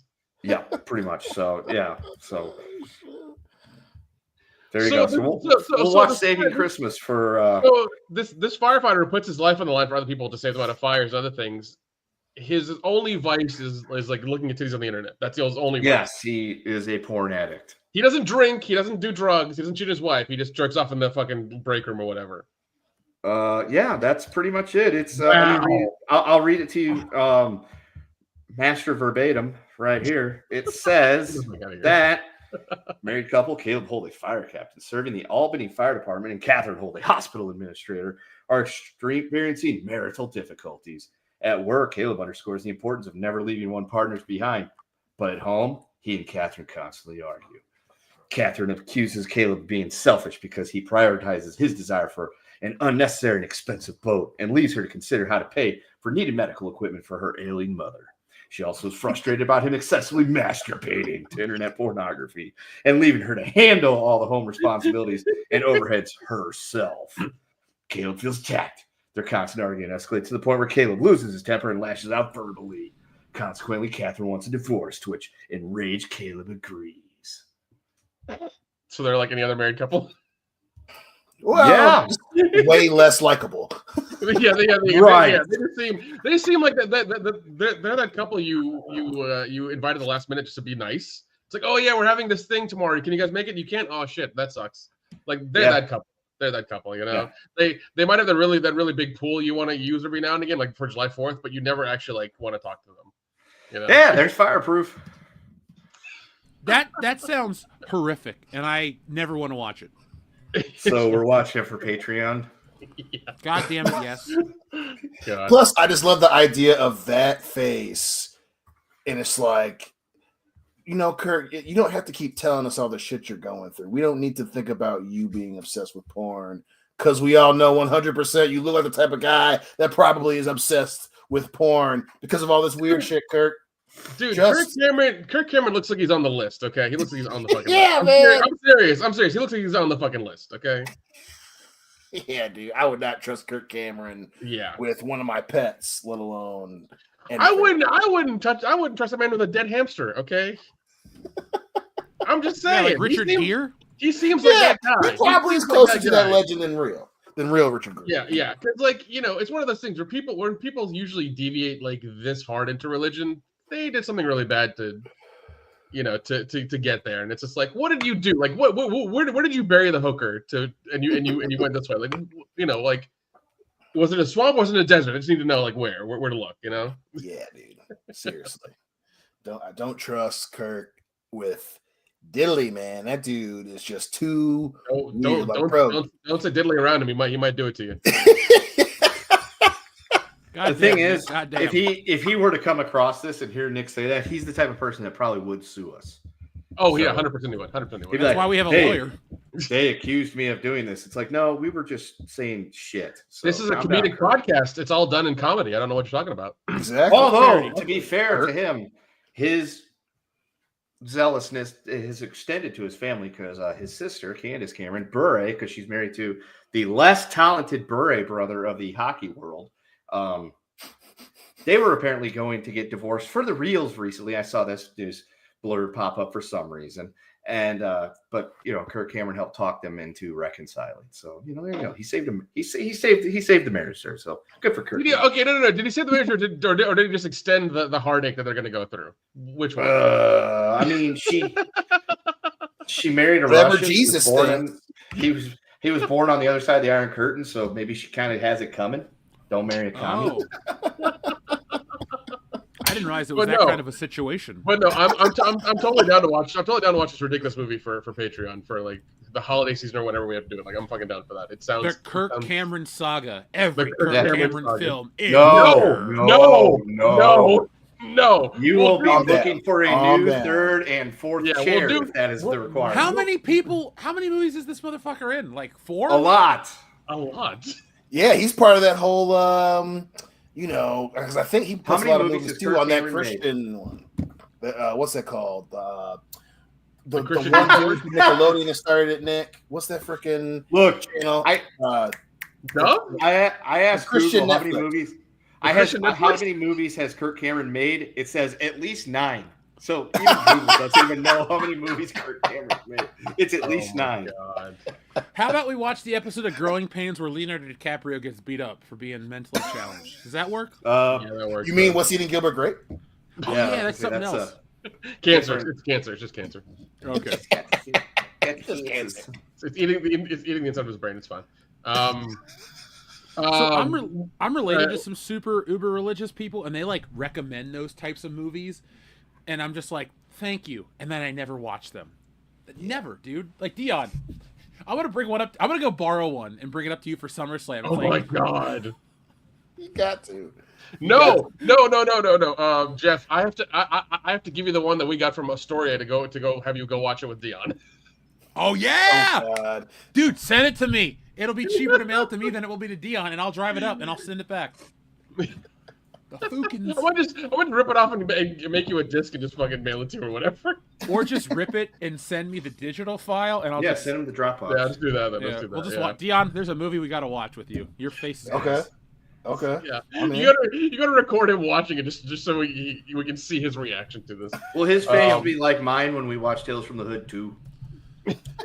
No, you were nervous.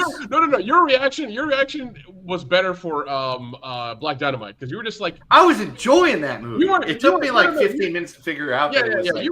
Yeah, you enjoyed it, but it was also confusing because you're like, this is 70s, but Michael J. White looks like he's young. This is his dad. Like you're having this whole like thing going in your head. They did the movie so damn well. I thought it was an actual 70s, black exploitation movie because they did a good job with it. So I spent like the first half hour of the movie trying to figure out, is this a newer movie or is this an actual 70s movie? And then like several people I know that, are in this movie, and it's just like, oh, this is definitely a newer movie because I don't think Tommy Davidson would have looked like this in 1975.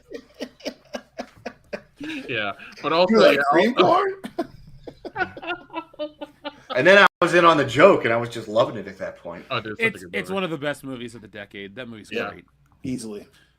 I love that we have the Black Dynamite buttons. We'll have to press one later. Our friend Jim Sterling, thank you very much for your generous super chat. Jim says, Star Trek, The Undiscovered Coke. The crew comes over Kirk's apartment in a desperate search to find his lost stash of booger sugar in order to liven up the diplomatic visit from the Klingon ambassador. I want to see that movie. That sounds like Quentin Tarantino making a fucking Star Trek movie. Is what that sounds like. We almost had that too. I want him to say the N-word in space. I want him to say that in space. But in space, no one can hear you slur, Nick. Yeah, exactly. So we can never get canceled. It's fine. We gotta make a T-shirt of that. All right, let me write that down. Instead of him yelling "con," he yells a different word. Yeah. Nubian. Con Nubian Singh. I want that one. Con Nubian Singh. What is he, Indian? What the fuck? Yeah. Oh shit! Oh shit! The augments, you could call him a cast, so I guess that does make sense. God, is Star Trek 2 still the best Star Trek movie? Yeah. Oh man. Yeah.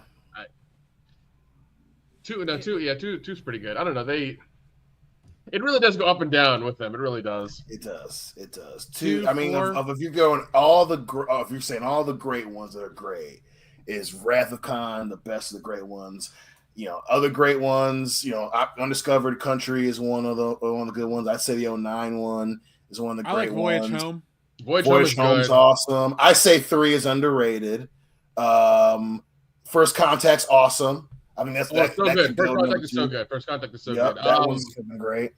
Generations was the first one I watched, and I fucking love that one. I love Generations. Being a Trekkie, to see them, they were in the same movie, and it's the start.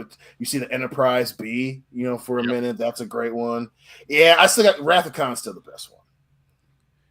Dion, I have to tell you some bad news. I don't have a single Star Trek collectible in my collection. I need to, not a single I've got Enterprise, not a Captain Kirk, nothing is on this wall. I need to fix that. Yeah, fix that, Doug. Boldly go. Boldly go. I want a Majel Barrett action figure, or at least a Majel Barrett mood ring, you know. Mood ring. Star Trek was the first one I liked before Star Wars. Like, I watched that a lot first. I got into that hardcore. I think I still have the VHS tapes of the old Next Generation. Next Generation, yeah. I still got the VHS tapes of those episodes somewhere. Some guy I like am friends with on Facebook recently bought the entire collection of VHS tapes of the Next Gen. It's like 89 tapes or something. So many. Like you need a forklift to move them. Yeah, dude, go with the discs, man. He bought it on Marketplace. Not even that. Just like get a hard drive. It's way more compact. It's fine. I like to get a little inebriated and watch Star Trek. It's very expanding of the mind. No, it is because some James Cromwell First Contact, that was good.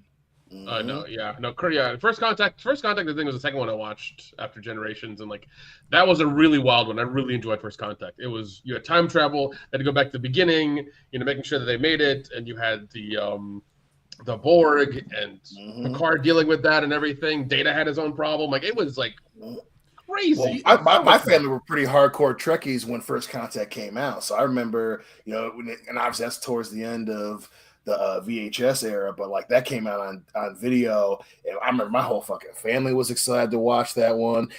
I was a kid. The episode of Next Generation where they encounter the Borg and they kidnap Picard. Like, that's little good. Kid, me and my sister, like we were like, are they gonna get him back? My parents had to be like, listen, calm down. It's gonna be fine. Patrick Stewart's not actually been turned into a robot. It's a TV show. Thank God. Calm down. And I was just like, we were like freaking that whole, then when the Federations has different battle groups to attack the cube, that shit was nuts, man. You know what? I might acquire that show for my collection. I think I'm gonna do that. You should. There's a lot of shitty episodes. I'm sure, dude. No. That's how those 90 shows were. You had 24 episodes. A lot of them weren't good. 9 were good. Next Generation started in the 80s. 87, right? Yep. Yeah. No, I'm still gonna get it for sure. All right, Dion. I'm gonna be a man for a minute. Who's the hottest Next Generation chick? Is it Gates McFadden or Marina Sirtis? Listen, I get Deanna Troi. I think is pretty hot. Deanna Troi is my favorite, but Gates McFadden is just, that's what I also do is like she was just so smart. But plus, Gates McFadden's eyes. The other lady had nicer everything else. She did. Hair, costume. Deanna Troi, man. I gotta go Troy. That one lady, what was it? Nurse Chapel from the first Star Trek. Not bad either. Or Uhura. Like, Star Trek had nice looking women the whole time. Yeah. I think because Gene Roddenberry was a poonhound. That's really what it is. Mm-hmm. That's why they all had skirts. Dude, that lady that was Nurse Chapel was like a sex addict. Have you ever read her book? I did. I never read the book, but I heard behind the scenes that she was wild. Dude, okay, so I go down these rabbit holes on Audible because anybody out there have a subscription that you pay for and you don't really utilize it? So Audible gives you these credits. And so at one point I had 17 Audible credits, and I'm like, oh, I'm in the mood for sci-fi. So I listened to this thing called These Are the Voyages, and it took me down this Star Trek rabbit hole where I discovered that, Nurse Chapel was a sex addict. And then I went down another rabbit hole where apparently Batman and the Riddler were having orgies on the old Adam West series. So I believe that. Damn. Yeah, Burt Ward wrote about it in his book. That's Robin for the layperson. Yeah. I believe that shit, dude. I just wanted to give a shout out to Jim Sterling. That was his last super chat, but this is my favorite line of the night. Damn it, Jim, I'm a doctor, not your dealer. I love those so much. I fucking love those so much. Here's the thing.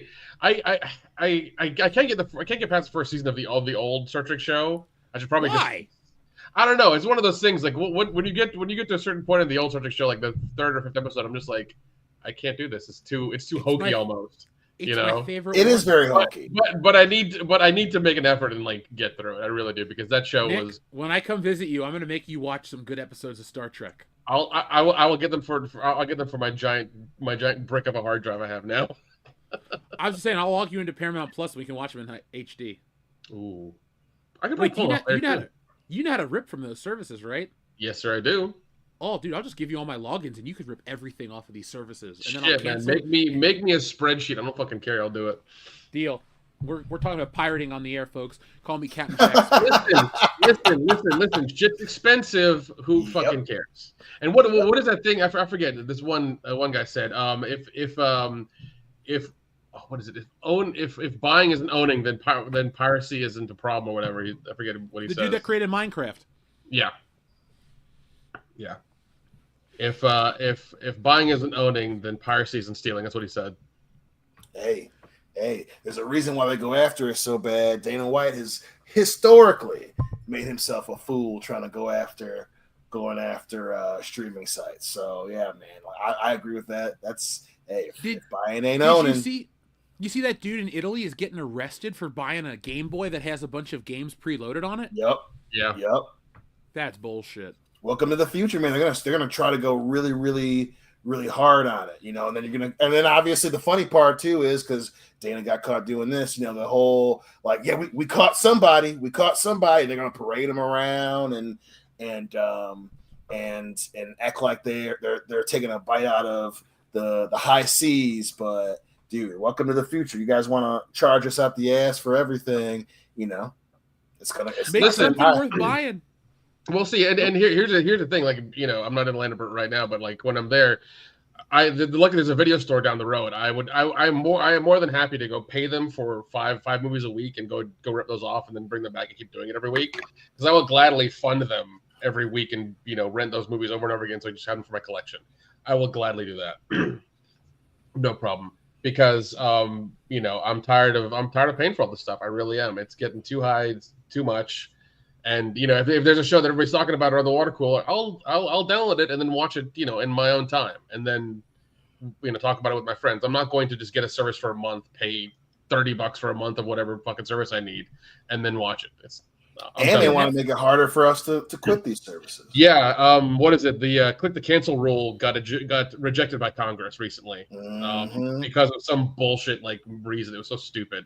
We were almost there. We're almost there to get this thing where you could click to cancel everything from your gym membership to fucking Netflix. We were getting there. But I think what's happening is they're lobbying too hard, and they want to make it where it's you have to sign up for it for 2 years minimum, and then if you cancel, you get penalized and shit like that. So fuck that, man. Netflix. Listen, and anyone ever trying to say that Mark Cuban is some progressive billionaire, he was one of the loudest voices against that shit, because his whole argument was, well, how are we expected to make money if people can just easily cancel? So in the words of Tommy Lee Jones from The Fugitive, I don't care. All right? That guy ain't paying my bills. I don't give a shit about Mark Cuban. I don't give a shit about the Shark Tank people or Elon Musk's money or this guy's money. I don't care. You see Twitter went up in price? That shit is $50 a month now to use Twitter Prime. Fuck them too. None of these services offer anything of value. I am tired of paying for digital shit. Because you know what? I don't use it. I would rather buy a book. I would rather buy a toy. I would rather buy an experience, like driving up to Michigan and hanging out with my other family. I don't want to spend money on streaming shit. Like Dexter. I love Dexter. I'm going to cancel Paramount Plus before I even watch the new Dexter. I don't even have time to watch this shit. If I keep waiting months and months, that's $80 I've spent on Dexter that I haven't watched. This is getting stupid. I'm getting... Nick, welcome to the future. Nick, I'm going to help you out. I'm going to get you access to a lot of high-quality digital content in exchange for a part of your Plex server, because you can have as many people as you want on that bitch. I'm a part of one that's got about 3,000 movies on it. You think I need to pay for shit anymore? No, I do not. But I'm also going to sound like a hypocrite. If a movie looks good, I'll go see it in theaters, because I do want to support the arts. No, I'm with you. I'm with you with that. No, 100%. If it's good, go support it. But this idea of it's funny because they did it to themselves, because I think it was, Matt Damon was on Hot Ones, and he's like, "Yep, oh, back in the days during the 90s where you would get a second bump of income from the DVD sales, and now we don't. Now the reason that everything has to be an IP is because it's guaranteed to make money, or that's what Hollywood and the marketing department thinks. And as we've seen over the last 10 years, that's not been the case, because people get bored of this shit. They're tired of it. They're even tired of Marvel. They're tired of Star Wars. They're tired of all this shit. So you know, and people are canceling more and more. This last year has been, I think, the worst. I mean, even what is it? Even Amazon Prime Day or whatever sale they had was down almost 50%. 50%. Nobody's buying stuff from Amazon. Dion, Like, you got that in the mail? I was thinking of buying it's that. wild, I just dude. did not. It's so wild how everything's happening. Nick, dude, I spent it's $0 on Prime Day this year. Yeah, dude. Same. And it's another thing that I kind of, it's a weird metric that I'm going by, but like I've gotten more emails this year from Lego for they're doing like their 4X and 2X Lego points days than I have any other year. It's been weird. Like I'm getting 2 emails a week from Lego for all of these ridiculous sales happening. It's strange. I'm finding that my like the collecting hobby isn't really scratching the itch, because what they're doing is like, we'll use Todd McFarlane for example. It's just the same shit with a different paint of coat. Like every time it's like, hey, we're gonna have Batman that's blue, Batman that's gray, Batman that's green. The figures are the same. It's just I get it that times are hard, but these companies are shitting the bed and not really doing their duty. Like I'm happy to support people that give me value, but I'm not getting value out of these places. Streaming, video games, toys. Everyone's cutting corners and making this shit garbage. I'm kind of pissed off right now. Dude, Paying more for less. Dude, I can tell you this: people who are actually in the film, like who are part of the big film shoots in Atlanta, they're all struggling for work now. They can't. There's no filming going on. There's no filming that's going to happen soon as well. Like it's just not happening. They're all doing, like I keep saying, they're all doing vertical dramas for like that fucking phone app. That's what they're doing. We should make one about our AI girlfriend that dumped us for an AI lesbian. Like, people would watch that. They would watch it. But no, I mean it's just because and everyone's like, and it's funny because I think Hollywood's still in that kick of like blaming the customer. It's like, oh, they're bigoted, they're this and that. It's like, no, you keep making shit and we're not going to buy it. We're not going to keep paying for stuff we don't like. Like that's how it is. Exactly. So. And I mean, even now recently, I think I got the deal for Stars where it was like $20 for a year or $1 for a year or some shit like that. I got that for a year because it was a great deal. But once that year is up, I'm gonna fucking cut it out. It's fine. I mean, even Paramount Plus, whenever I try to cancel them, they're always like, well, we'll give it to you for 3 more months for like $5. I'm like, all right, fine. If you keep giving me these deals, I'll keep going with it. But it's at some point I'm just gonna like delete it, so it's fine. I'm stuck. That's a twofold for me. One, it's a business expense, so at the end of the year I can take it as a tax write-off. But like, I let my mom use this shit. She watches Peacock more than I do. She's like, oh, honey, I was watching American Greed, or oh, I was watching Poker Face, or Netflix, or this or that. I'm like, I want to cancel it, but she's into it, and I'm just gonna keep it for that reason. But they got me that way. Like, that's how I do it too. Do you know what? The audience is gonna hate this. I think Disney Plus with the Hulu bundle is probably the best deal because, like, I like Hulu. I don't really watch Disney shows. Same. Yeah, no, but Hulu's got King of the Hill and Burn Notice and It's Always Sunny in Philadelphia, like all my shit. So Hulu's the one streaming service that I'm okay to keep. Yeah, I've been paying for it for years, like a very long time. So yeah, it's one I keep as well too. Dion had it before anybody else I knew, and I would go up to visit, and Hillary's like, "Hey, look, Hulu's got this." And this. I'm like, "Shit, Hillary, now I gotta get Hulu." Well, she got us back in with the bundle, with the Hulu Disney bundle. So yeah, man. I mean, it's definitely hard to find a good value, especially in the streaming wars. Because yeah, man, like just in general, from streaming the toys, expecting us to pay more for less. The video game bubble is shaking real hard because they want us to pay now $80 or more for incomplete games and shit. Not happening in this house. Fucking Game Pass goes up every 6 months or so. It seems like now Game Pass is $20. If you go to Slick Deals, they usually have the cards that are fairly cheap each month. The only problem is you got to put it in each month, but it's it's going to save you like 75%. Oh, see, that's worth it. I admit I'm one of those people with Game Pass that I'm like, all right, so I do pay my $20. But I play $20 worth of Game Pass every month because it's got GoldenEye, and that's my favorite game. And the day one releases are pretty legit.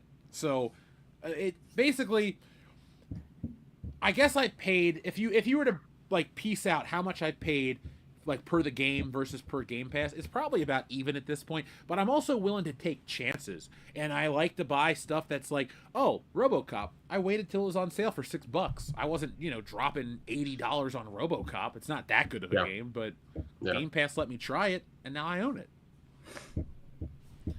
Yeah, the subscription model I think is going to fail very, very soon because everything. I mean, even BMW is going to do it for the heated seats. I'm just like, you're going too far now. Dude, Toyota even does it for remotely turning on your car and locking your doors and shit like that. You got to pay $15 a month to be able to remote start the car and to remote, unlock or lock. So like if I forget to lock the door, I mean, now it's not a problem. I park in the garage, but if I get out at work and I'm like, shit, did I forget to lock the doors? And I can't pull up the app and just hit lock and it locks anymore unless I want to pay $15 a month. Yep. Yeah. I drive a car that has a key fob that locks it. There's no app for my cars, so it's not even an old car. It just doesn't. Yeah, it just that's which is fine. See, there are certain I love the advancement of technology. Like Nick, you and I are tech guys, like hardcore. We like to go on about this and that and the teraflops and all this other bullshit. But there's I feel like we've been exploited as a society. Like as consumers, we're exploited to the nth degree. And it's not that I feel used. I just don't care anymore. It's like, look, we got this feature and that feature. Oh, you mean the feature that I could have if I got up off my fucking couch and walked up to the door and pressed a button? Like, I'm not that lazy. Like, you might look at me and think I am. I'm not. I'm tired of this shit. I'm getting fed up because a lot of this, it's greed, but it also feels like it questions my intelligence and what's the word I'm looking for? Well, question my intelligence because I can't think of the word. But my point is, I'm tired with a lot of this shit. Like, seriously, man. I'm not cheap. I'm not broke. I'm not any of these things that people on the internet want to say. Like, I just don't want to fucking pay for this stuff because it's not worth the money anymore. The first company like Nintendo, I liked Nintendo. I used to love Nintendo. But now you're going to tell me that your Donkey Kong game is worth $70? I played the new Donkey Kong. You know what you do on that fucking game? You punch the ground and you get these little gold coins, and then you punch the wall and get more gold coins, and then you find a golden banana. It's so boring.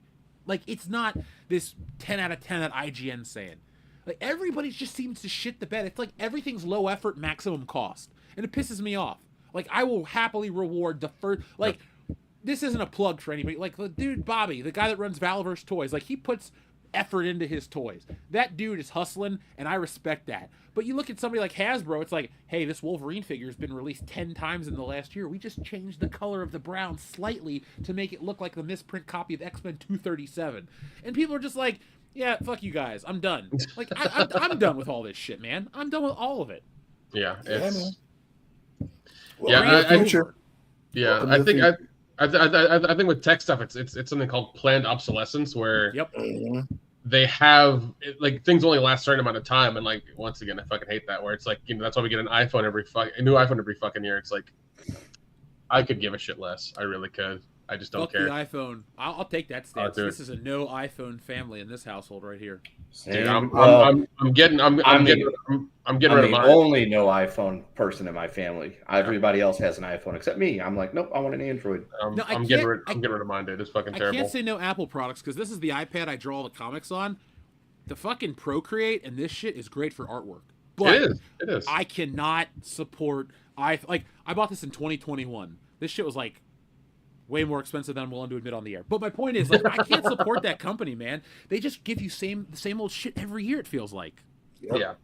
Yeah. I know I have mom into that ecosystem because it's easier for her to like for everything to connect, but that's about it. Like even for me, like I don't have a fucking Apple Watch. I got a fucking Fitbit. I have an iPhone that's like 5 years old, but I need to replace that with an Android because I'm just ready for that now. But I'm just done. I'm just done with that shit, man. Hey, just to give you an advance warning, you're still gonna get hosed on an Android because it's still the same like piece of shit phone that everybody else has. They're not. Like, oh yeah. Fine. I'm just gonna go build my own. Fucking. I'm just gonna build my own. Nick, you're also gonna discover that whenever you do get your Android phone with your phone plan for 2 years, that magically around the 2-year mark when you've paid off your phone just doesn't seem to work right anymore. Yeah, dude, the same shit happens with iPhones. The same shit happens with iPhones because all of a sudden when you get the new update. It slows down, and it's funny because there was a whole thing where I think the last couple of years, people have not been updating their iPhone the way they've been saying, and they've been putting out these ridiculous like security alerts, being like, "Oh, because of the security hack, you need to update your iPhone right now." And it's like nobody cares because they know it's Apple fucking with everybody. So with everybody not updating their phone all the time, nobody cares. And nobody's buying phones. And it's people are just like not giving a shit anymore. Yeah, it's tough out here in these streets, man. And then what sucks too is that they're all in on it, right? So, IGN's a perfect example. A game is $70, $80, but whatever relationship that IGN and some of these other, gaming journalists have, you get early access to the game, but just be nice to it. Or as IGN has historically done, given crazy rankings for games that are awful. So then they're all in on it together, and then you got to have subscription to read their shit. It sucks, man. It absolutely sucks. And then again, like you guys are saying, the quality is still bad. Unfinished games, unfinished movies. You got to pay to see. You got to pay to see the teas. It's just shit like that right now. It's just absolutely ridiculous. They're trying to squeeze every penny out of every consumer as long as possible. Dude, I spent a good chunk of money making my own Plex, my own movie server for my place. Like I spent a good chunk of money to do that because I hit peak like frustration. I was like, fuck this. I'm just gonna spend the money, buy the parts and fix it and do it myself. And I did. And I'm very happy with it. I'm very, very happy with it. Because I can stream anything I want to any device I have anywhere in the world. Because I'm done with it. I'm fucking done with it. Oh hell yeah. Folks, this has been Old Men Ranting at Clouds, your favorite podcast here on WCBS. No, we should rename it to Old Men Ranting at the Cloud. Fuck the cloud. Yep. That was such a... I hate digital servers, man. Just fuck them. Dude, it's... They're a necessity for the Ollie's toy videos, though. Because that's the thing. I go out and film it, and then I upload it to the cloud, download it to my computer. Because they have made it so cumbersome to plug your phone into the computer because you need to get like Samsung Dex and all these other garbage services. Well, Jeff, if you ever want to build your own cloud, let me know. I'll help you out. It'll be as easy as what you're doing now. Okay, so I have a bottle of water, so I need to use water vapor and pressure, right? That's how clouds are made. Yeah. Also, we need to seed the clouds and do the chemtrails as well too, so we can get rain. Don't even get me started on chemtrails, bro. They're everywhere here. They're turning the frogs freaking gay. That's what got Prince. Oh man, I thought it was the fucking splits he did, and he's a Jehovah's Witness and wouldn't get the surgery, so he had a heart attack. Anyway, I like Prince. Goddamn. Enrique Vasquez, thank you very much. He says, so a better concept for fireproof is a religious guy gets sent to hell, but he is immune to fires of hell, and says to the demons, "Vaya con Dios." Sign me up for some Monsignor Martinez up in this. I'm down. Drinking a Cervezas Cristal in hell. Now, Enrique had requested a button a second ago. We're going to press it for you right now. You had enough yet? No. That's another one. So? You just say the word, I'll keep going. Go. Eeny, meeny, miny. Mo. Your mother was a... Ho. He was a famous clown. Bobo. Mitch, cut it out. I fucking love that movie. And here's another one for you, Enrique. Cry me a river, dickface. You know what's sad, Kendo? We had to retire the Amistad button. Oh, I know. Yeah, but Amistad 2 was such a huge hit. It was. I loved watching it in theaters when it came out. It was great. Yeah, I loved Amistad 2. Yeah, greatest movie of all time. Now, here's a great question from Swift-1. Best shields in a sci-fi film / show ship. The ID4 aliens. I love Independence Day. I love the aliens. I love the ship. There's a lot of stuff to love about that one. I can't think of a better... Well, Batman's not a science fiction movie, but when he calls up the shields on the Batmobile, that's pretty awesome. Yeah. Shields. Yeah. I mean, I gotta go with Star Trek. The use of the shields has always been cool. I think they perfected it with the Next Generation era of Starfleet. You know, the idea of the shield. Shields are at 80%, Captain. You know, I think the best that it's been done in Star Trek, even though Star Trek, is the best one. I think is Wrath of Khan, when they get, Khan gets the drop on the Enterprise, and they use the captain's code to shut down the what's the shit that he steals? Not the Allegiant, whatever. I'll come to me in a second. Birds of Prey? Bird of Prey? No. So not the Klan, but in Star Trek in Wrath of Khan, when it's the other Starfleet ship he gets. Oh, okay, all right. He wants to say the Allegiant, but it'll come to me in a minute. But when they fucking when he hits the code, and he's just like, "Don't worry, Khan, here it comes," and the little icon around it is going down. Boop boop boop boop. Reliant, you guys are the best. The Reliant, and he goes, "Sure, our shields are falling. Where's the override? Where's the override?" Oh my god, I pop for that part every fucking time. It's a great movie. It's stuff, man. The only part of Wrath of Khan I don't enjoy watching is when they put that earworm thing in Chekhov's ear. I'm like, ooh, nasty. Yep, that shit is crazy. Now, which is funny too, because they were gonna do. He almost got a ship. Or that's why he got a ship in one of the shows, because everybody was pissed. Like, yo, why isn't our boy Chekhov getting any love? He got kidnapped by Khan and tortured and turned into a sleeper agent, and they finally gave us the USS Chekhov. Isn't he one of the 3 last living actors from the original show? Yeah. Walter Cohen's such a smart ass. So a couple years ago, I think it was a couple years ago, because Nick and I were laughing about it. But he tweeted out he was doing some event. I think it might have been Dragon Con, but he was like, "Hey, I'm really old. I'm one of the only ones alive. Come and see me before I die." Yeah. And everybody was like, "Yo, man, what the fuck? Don't joke like that. Are you sick?" Like everyone, Walter Cohen was like, "I was joking, guys." But yeah, man, it's just him and because Nimoy's dead. Him and Shatner. Yeah. Isn't Michelle Nichols still alive? No, she died last year. She died recently. Oh, her is dead? Wow, I forgot that one. Shit. R.I.P. or her. Yeah, man. Now, I wanted to ask you guys this question, because I asked it on the High Council briefly, but this is the epitome of pop culture. So I did a double feature of Independence Day, Men in Black over 4th of July, and I think Men in Black is the better movie, and it hurts me to say it, but wow. Dude, Men in Black is shorter. It hits, and it's a better structured film. I think Independence Day is quality. I love it. That speech gives me goosebumps, and I'm like, if that dude was president, I'd vote for him forever. Like, fuck FDR's whatever. I'd make sure that Bill Pullman's president for a lifetime. But there's something about Men in Black. I hadn't watched it in years, and I was like, man, Men in Black is actually. Is it worth it? Let me work it. It is. You're strong. Did you put your thing down, flip it, and reverse it, Dion? That's a different reference. I was referencing Men in Black. I'm sorry. I like Missy Elliott. She was cool. Oh god, no, yeah. I think Men in Black was it produced or directed by Spielberg? He was involved in some. Produced. It was directed by Barry Sonnenfeld. Okay, yeah.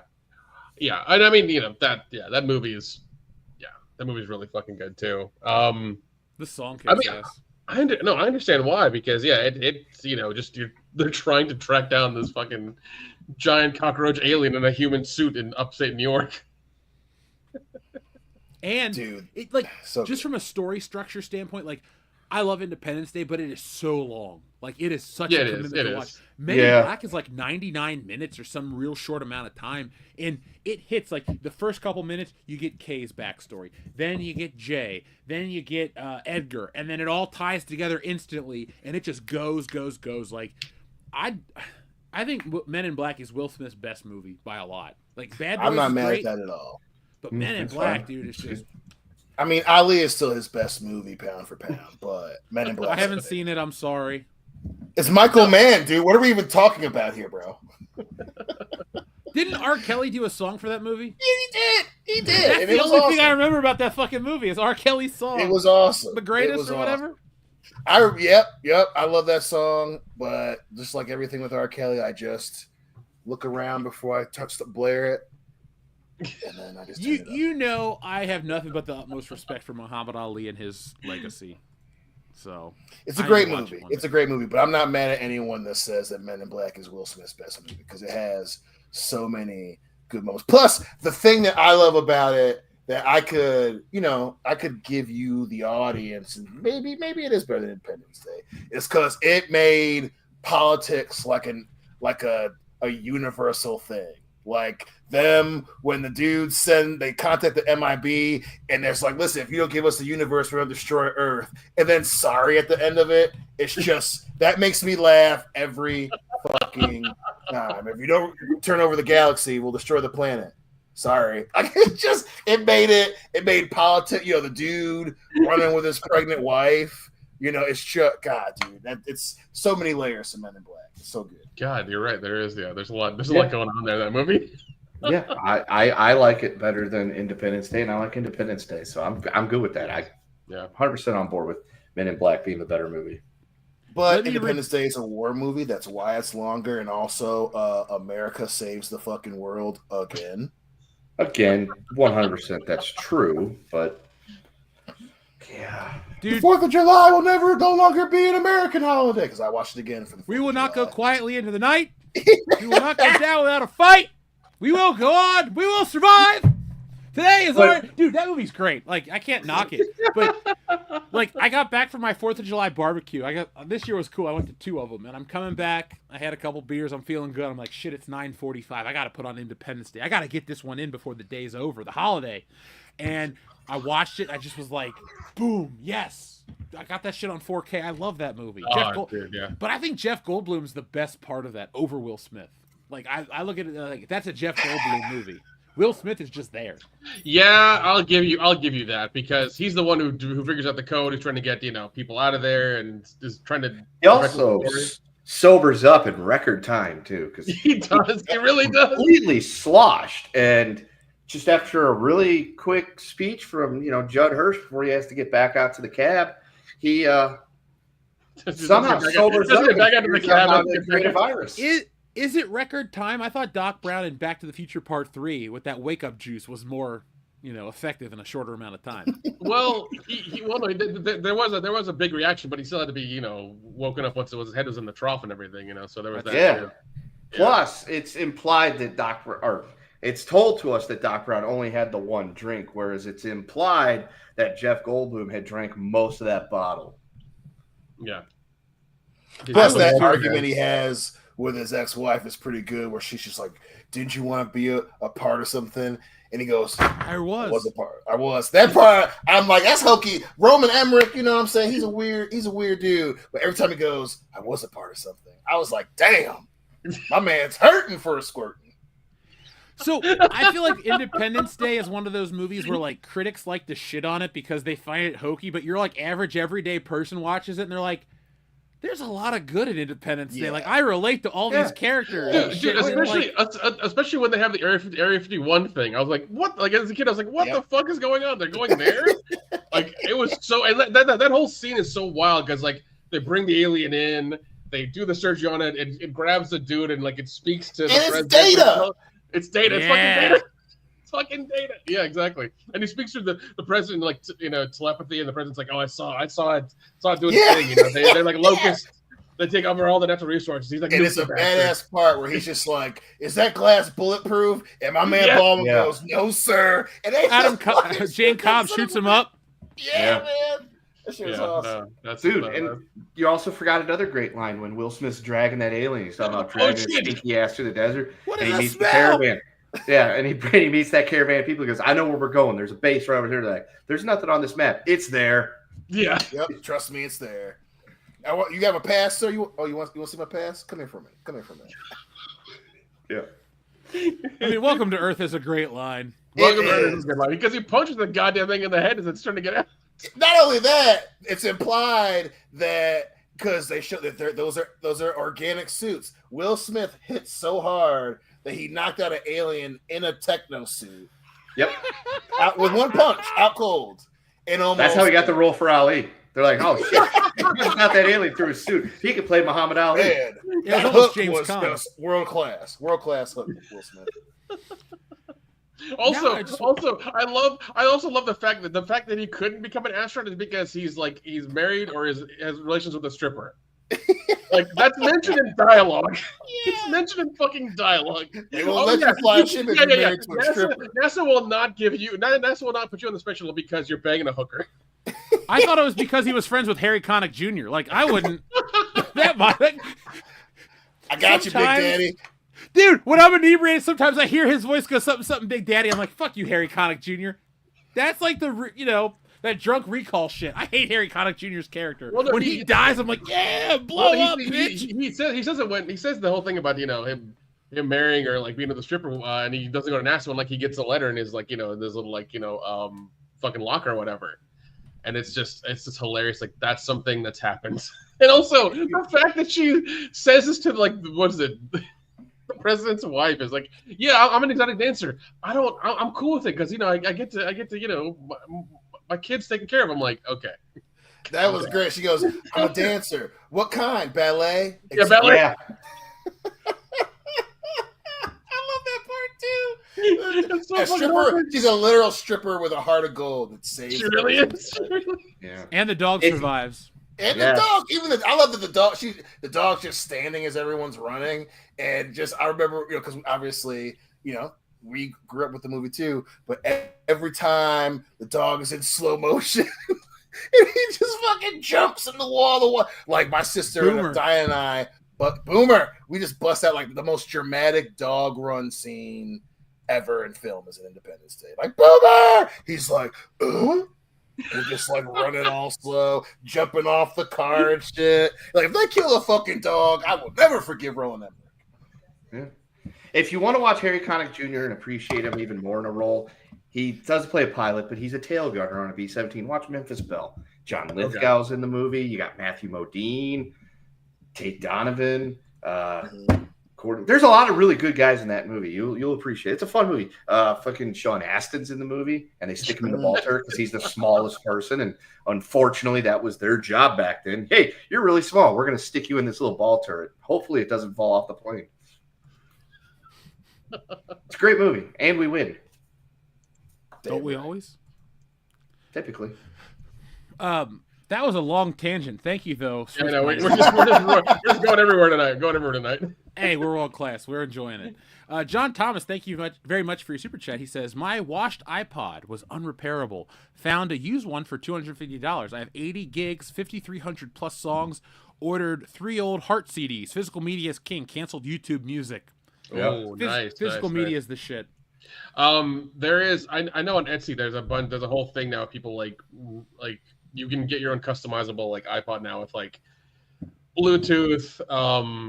It's like a Raspberry Pi, but for music. Pretty much, yeah. But like it'll do Bluetooth. It'll do Bluetooth to your car. So it's like the auxiliary, the headphone jack. You do have like a ridiculous amount of storage, like 2 terabytes, and you have I think double the battery life as well. Like it's crazy. So people are rebuilding them. They're expensive as shit, but like you get the thing in your pocket. Like it's great. It's I think it's a good way to go. I need to get an external CD drive, Nick, because I have been buying these. Well, I've been buying these James Bond soundtracks from La La Land Records. I don't have a CD player anywhere. I don't have one in my car. I don't have one on my computer. Okay. Oh well, you can always what is it? Well, once you get your own cloud server, you even do it through Google Drive. You can have it to where you upload it to in a lossless quality to Google Drive and just play it on your phone whenever you want to. You can do that. Oh, I'll do that, but I have to rip the disc first. Is all I'm saying. Like I just don't have the means to do that. No, I think looking and getting one of those too because I've got a whole fucking thing of CDs, but I can't play them in the new car. I can play them in the Jeep, but I can't play them, in the Toyota. So I'm like, I got to do something. So I was going to just rip CDs. Oh, yeah. Computers nowadays don't have a goddamn CD drive. Shit. Okay.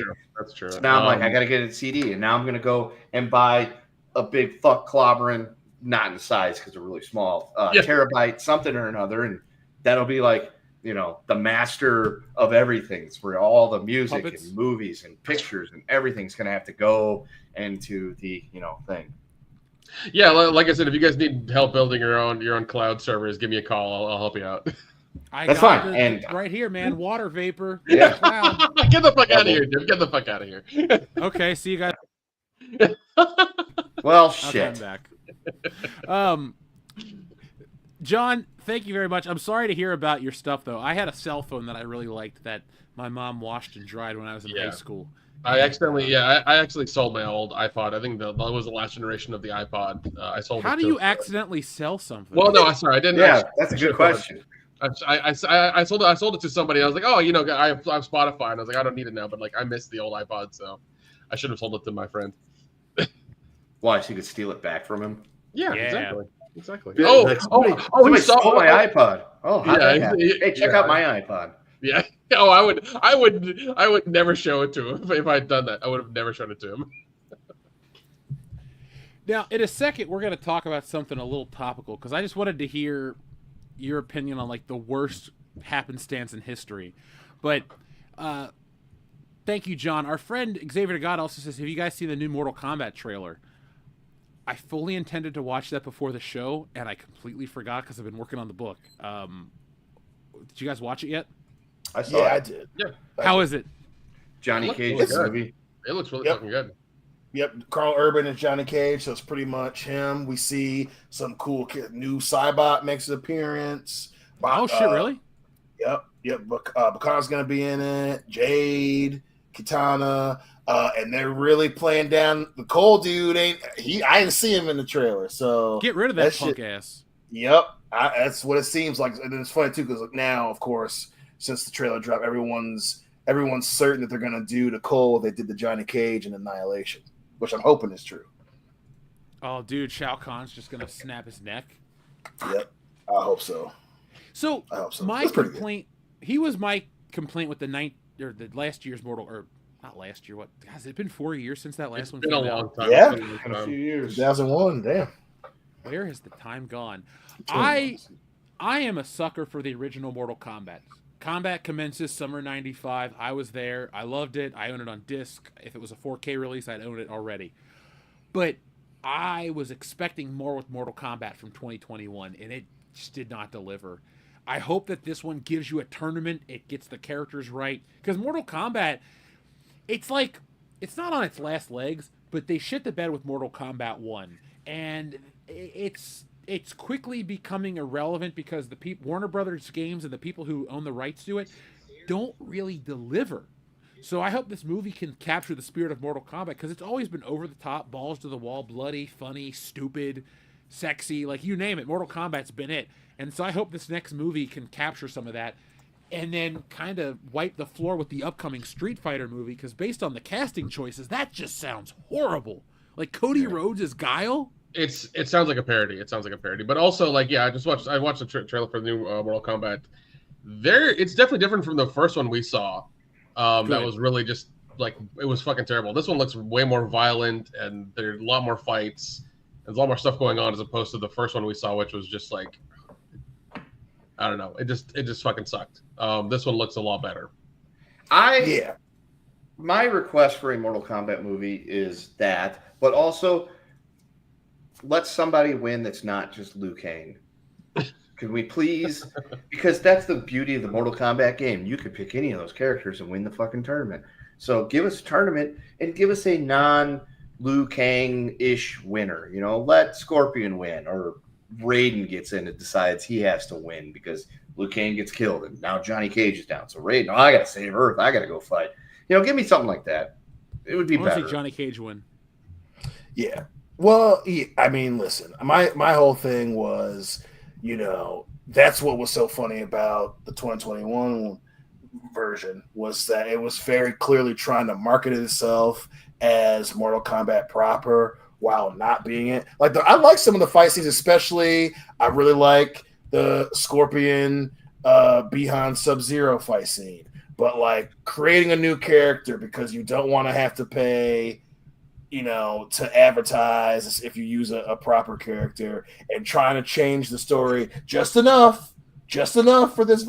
Like, studios need to stop doing that shit. That's what fucked up 20th Century Fox with Marvel, was the constant trying to do their own thing. And it seems like there's going to be less of that in this one. I mean, we're getting Jax with the metal arms and stuff.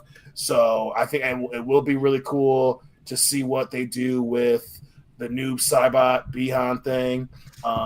But Yeah, man. The first one was so laughably up its own ass. Carl Urban being in it has to be a sign. But I'm not holding out too much hope for the second one. Well, we'll find out when does it come out? Next year, right? October. Or this October. Oh, okay. Yeah. Well, we'll review it for the channel. Folks, in October, expect a Mortal Kombat 30th anniversary retrospective over on Patreon. We will watch it. We'll get drunk and we'll watch Mortal Kombat. God, that's a great movie. It is. I acknowledge that it's not like, Citizen Kane levels of quality, but Mortal Kombat is the hero's journey. It's a very tight movie. The only thing that sucks about it is the special effects. Like, if any movie could benefit from a special edition, it would be the original Mortal Kombat. Because, that's it. The acting's not bad.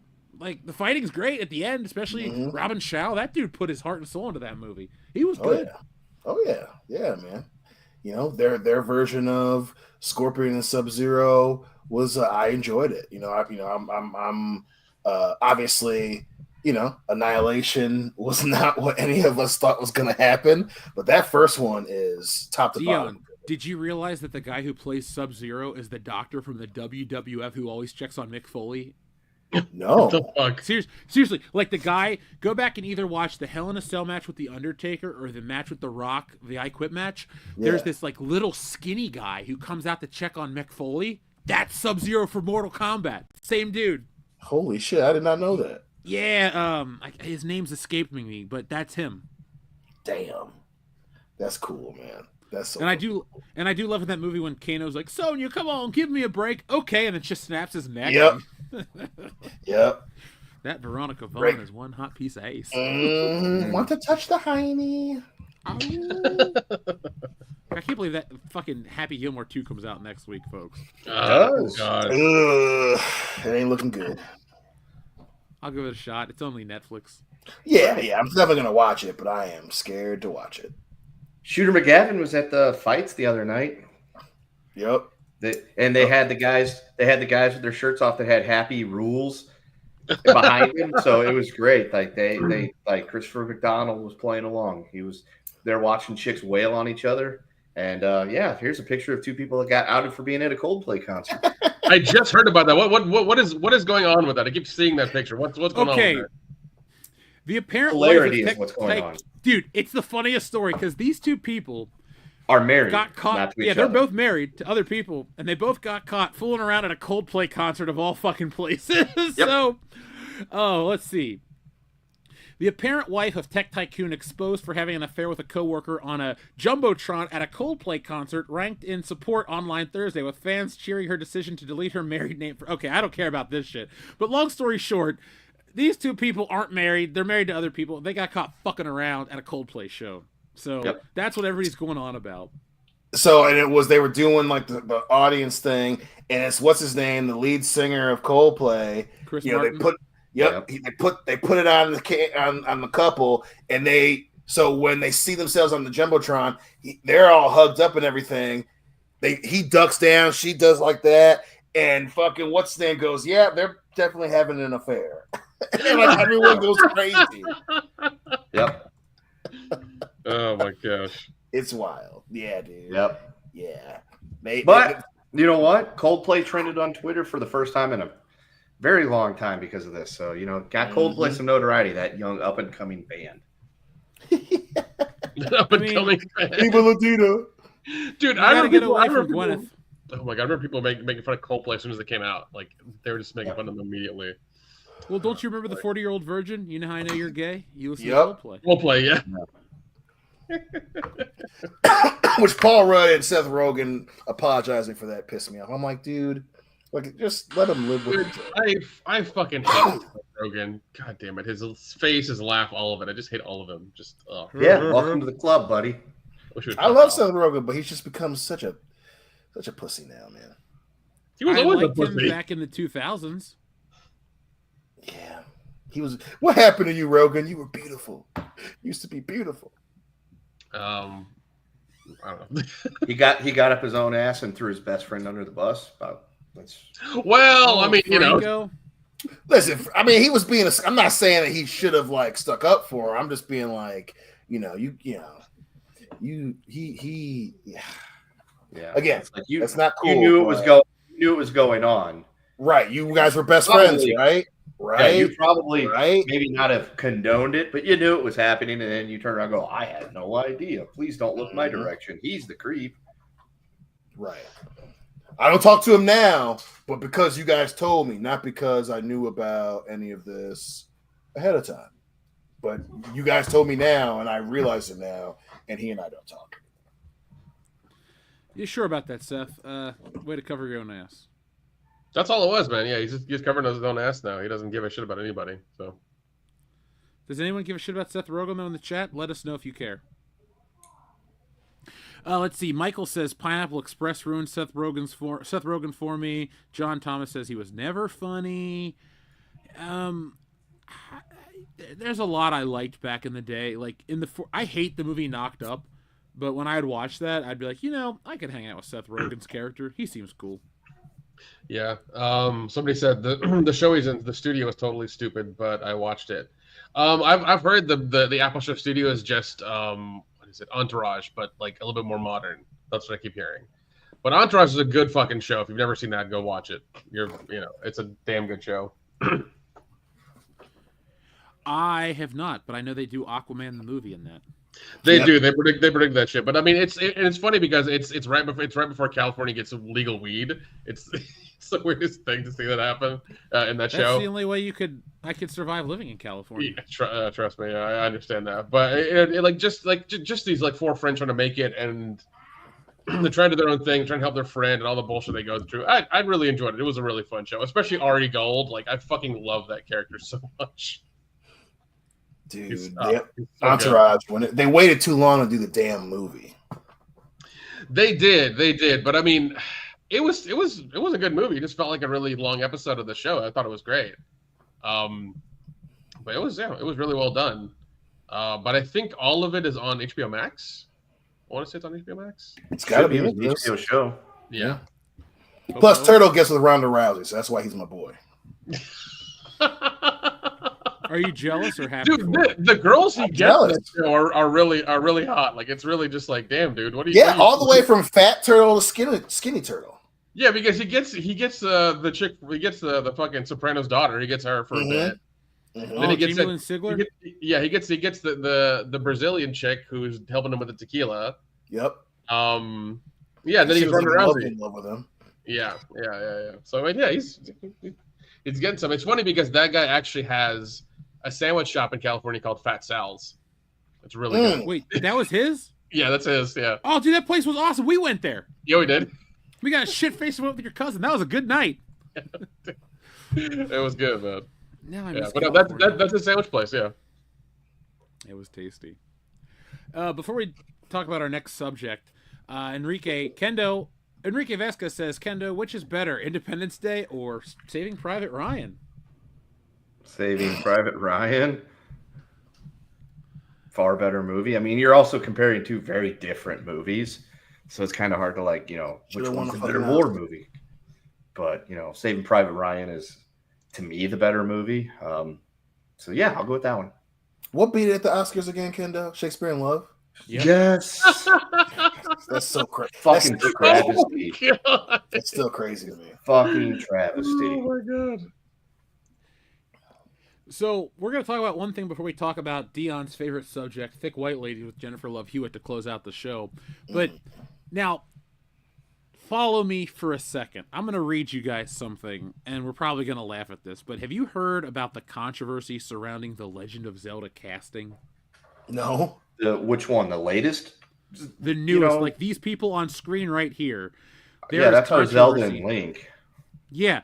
People are upset because they didn't cast that actor Hunter Schafer, the transgender actor, and people thought that this Zelda movie should be used as progress in 2025. Like there's a huge contingent of people online that are bitching up a storm. Wait, no, Jeff, is it a huge contingent, or is it the same 10 assholes who just don't have a fucking job, who are just constantly on the internet tweeting?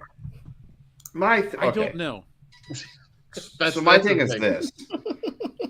The people that are in charge of this movie, for the most part, aside from Sony, is Nintendo. and that's a Japanese company. And you know what doesn't play in Japan? Woke American politics. You know, the all that stuff. The race swaps, gender swaps, all that stuff. That doesn't play in Japan. Go figure. Good. So outside of the United States, what is the biggest market for Legend of Zelda Nintendo properties? Japan and that area of the world. So why would they do that? I mean, it's kind of like, China making Boy Egg this small on the poster, but a little bit different at the same time because Disney was holding up this champion of, political correctness banner and then secretly doing that to appease the East. Whereas Japan just doesn't give a fuck. They're like, no, we're not pulling that shit here. So stop, don't do that. But at the same time, that actor, Hunter Schafer, is like 28 or something like that. And the thing about the Zelda movies, they're wanting to make it a 3-parter and just kind of film it boom, boom, boom, like Lord of the Rings style. So they're wanting to get younger people anyway, on top of the fact that Zelda is only like 20 and Link is like 17 for most of the games. So there you go. What do you think of these people? Like, the Zelda looks like, you got to put ears on them and give them a costume and shit, but they have to look a little more Hylian. It's kind of hard to find people that look like a Hylian because, not a real place. Are you sure? I've been there twice, I swear. I mean, I've spent a lot of my life in Hyrule as well, too, but at the same time, I was always there as a visitor, and I respected it. But I don't know. I saved it a couple of times. I feel like I've saved it a lot of fucking times. Over the course of the summer, I've saved Hyrule again. I've saved Termina. I saved Hyrule and Lorule the other day. Yeah, I'm fine with this.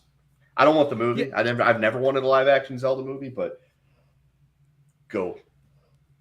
What can we do? I just don't. Well, I'm like you, Kendo. I don't want a Zelda movie. I'm so worried that it's going to turn into. Like, look, Super Mario worked because it was an animated feature that really captured the spirit of Nintendo and all the earlier properties. But, like, what are we going to get? Is it going to be an adaptation of the original Zelda game? Is it going to be Link to the Past? I think they should just do an Ocarina of Time movie because that's the most accessible one. That's the easiest one to do, but I personally would be, if they do an original Legend of Zelda movie, Link won't interact with her until the very end. And even then, all he'll do is walk into a room, cut down some fire bushes, and then just hold up a Triforce in front of her, and then the credits will roll, because that's pretty much what happens in the original Legend of Zelda. But it would be fun watching him get a wooden sword from an old man and then having to save up 60 rupees to get the blue candle and, burn bushes over and over and over again, leaving the screen to try to find the secret to everybody so he can get those 100 rupees so he can get that blue ring. Yeah. But actually, that's what that is. Every time he finds something, we need that sound effect, and he has to hold it up. I hope that happens. Dion, remember the time we were watching Predator? Yep. And the phone went off? Yep.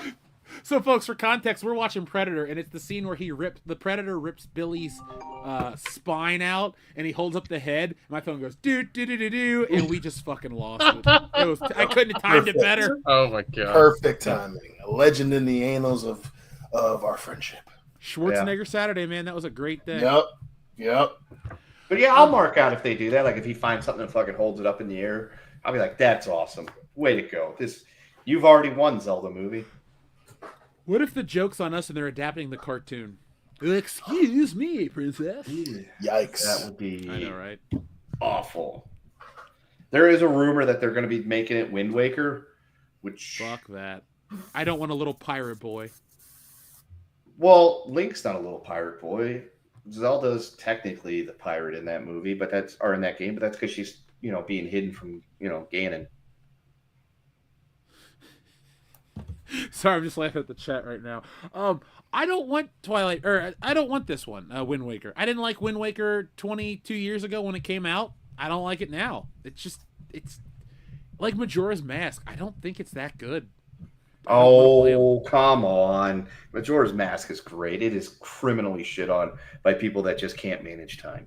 It's like, yeah, you can't do everything at once. You got to say, here's what I'm going to do during this 3-day thing, and then I got to save everything and then reset it and do it over again. It's great. It's like if Marty was stuck in a time loop and could just keep doing that 1 week in 1955 over and over until he got everything done and was able to go and set up to save the day. Yeah, that's just not me. I'd rather go on a grand adventure through the mountains, through the ice caverns through Jabba. You do that you can do that in Majora's Mask. You go on 4 Not at different my adventures. leisure. Not at my leisure. I got to fucking run on the clock. It adds a different element to it. I'm sorry that element is too hard for some people, and it's like, well, I don't want to have to keep doing that. It's every bit as lame as the breakable weapons in Breath of the Wild. I hate that mechanic too. I hate that mechanic as well. I hate the fact that weapons just break after you whack a bokoblin 5 times. But if you go and get a bunch of electric arrows, it's fun to electrocute the shit out of them over and over again.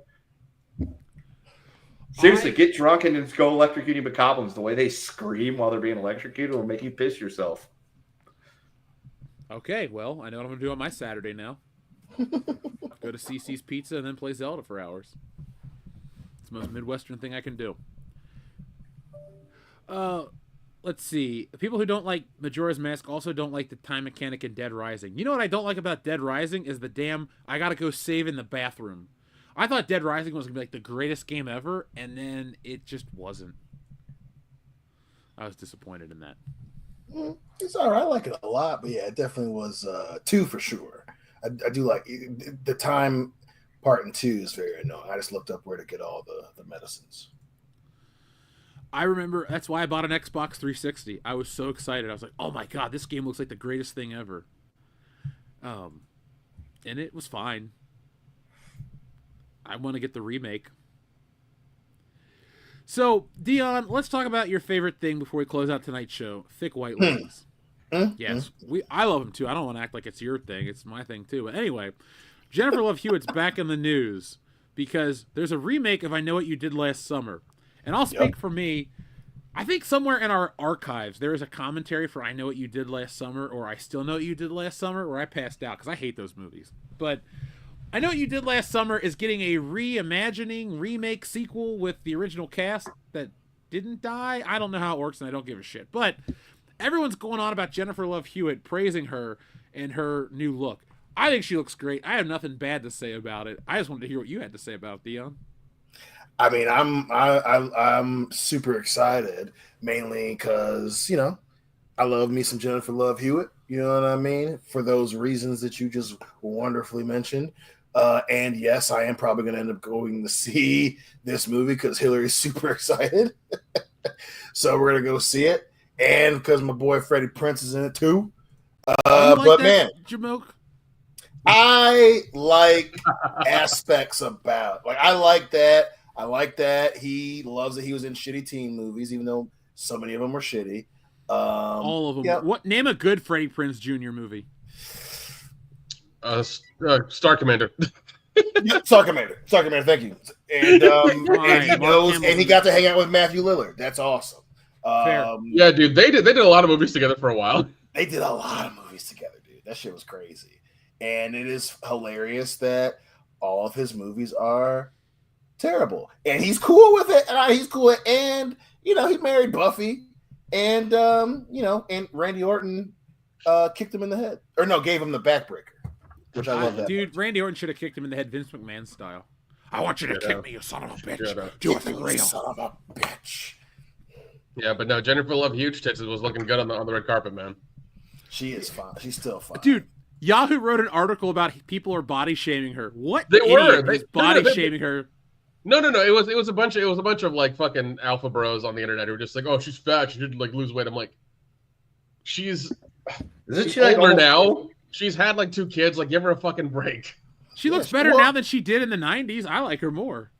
Listen, and I think the other thing and I will say it till I'm blue in the face, right? Like, that's part of that outrage thing, right? Like, I would guarantee that the vast majority of the comments that were body shaming her weren't even real people, right? But that's that weird part of the internet where there are those who get engagement and bot farms that get engagement just by going on shit like this and saying wild shit. And of course, don't get me wrong, Yahoo's not, they're not the devil incarnate, but a site like Yahoo, who was struggling just a few years ago, who has a new owner within the last few years, is gonna propagate this shit. This is part of the reason why everyone got so tired of Star Wars was people on the internet who most likely aren't real. And if you really want to get crazy with it, a lot of the people who say shit online about these famous people are bot accounts bought by these companies. So, you know, that shit happens. But, you know, people take, you know, this, you know, that whole Frost thing, like, stop listening to the internet. It's not, they're not even real people. Yeah. The robots in disguise, Dion? The robots. Yeah, man. The not fun Transformers. The not fun Transformers. No. Oh man, but yeah, this is Hollywood's second attempt at this, because they made the show for Amazon in Hawaii, and I think that's why that's why everybody's on board, because they're shooting in Hawaii. But that show was Euphoria, but with a murder mystery. It was bad. It wasn't good. Was Sydney Sweeney in it? No, Sydney Sweeney is not in it. That's why it's bad. Yeah, because I remember it was an Amazon show, and like I watched the whole thing, and like it seemed like they were gonna do a part 2 or something, but it was just, I don't know, man. Like you immediately didn't like the kids because all of them were like entitled little assholes, and you're just like, I hope they all die horrible deaths, you know. That's how I feel about most horror movies. It's like when I watch Halloween, I'm like, Bob, you piece of shit. I hope you die soon. And then you get stabbed at the door. Yeah. Because I was excited to watch it. They just redid the whole movie, and then like it was every episode was like, you know, who backstabbed who and who did this and who's not really telling the truth. And I was like, fuck, man, just stop. And it was always like with the background of like the fucking, you know, of Hawaii and a sunset and the beaches and stuff. Like I know everybody was clamoring for that fucking production job just to be in Hawaii for 6 months for shooting there. That's all they wanted. That's all they wanted. They didn't care if, you know, they didn't care if it went over 2 seasons. Well, I just wanted to, you know, look at something nice as we close out tonight's show, because I don't know, I didn't like any of these like, I don't know, rich white teen movies. They were never scary. I wanted to watch a horror movie that was like legitimately frightening or gory. I Know What You Did Last Summer. It's like, oh my god, we hit a boot. Like, it was so dumb. I hate that movie so much. That was and that, ladies and gentlemen, was one of the reasons why my mom loved Jeff, because she would say shit like that. And the times obviously he'd come over, we talk about it, he would say shit like that, and my mom would be like, right? See? You know, and I just sat, my mom heard that, she'd be like, because her thing when we were kids was, man, I hate white teenager movies. Dude, there were like, like once Scream came out, and then I Know What You Did Last Summer came out a little bit after that, like it was just like balls to the wall, that shit. That's all we had for a long time. Talking about fads that go on, Scream created that whole trend, and in the early 2000s, that the slasher with the white teen cast was, you could throw a rock in a random direction, you're gonna hit a production of something like that going on. Dude, it got worse with I Still Know What You Did Last Summer when Jack Black played a Rastafarian. Remember that shit? Oh my god! Yeah, man, welcome to the islands. I forgot about that shit. And like, oh, dude, the ending was so shit. He's like, oh, my last name's Benson. Benson. I'm like, I'm gonna fucking kill you. Kill you. Like that was the best writing that they could do for part 2. It's like, oh yeah, that should be the thing that you know, like, you know, why I'm here. It should, and you know, Brandy.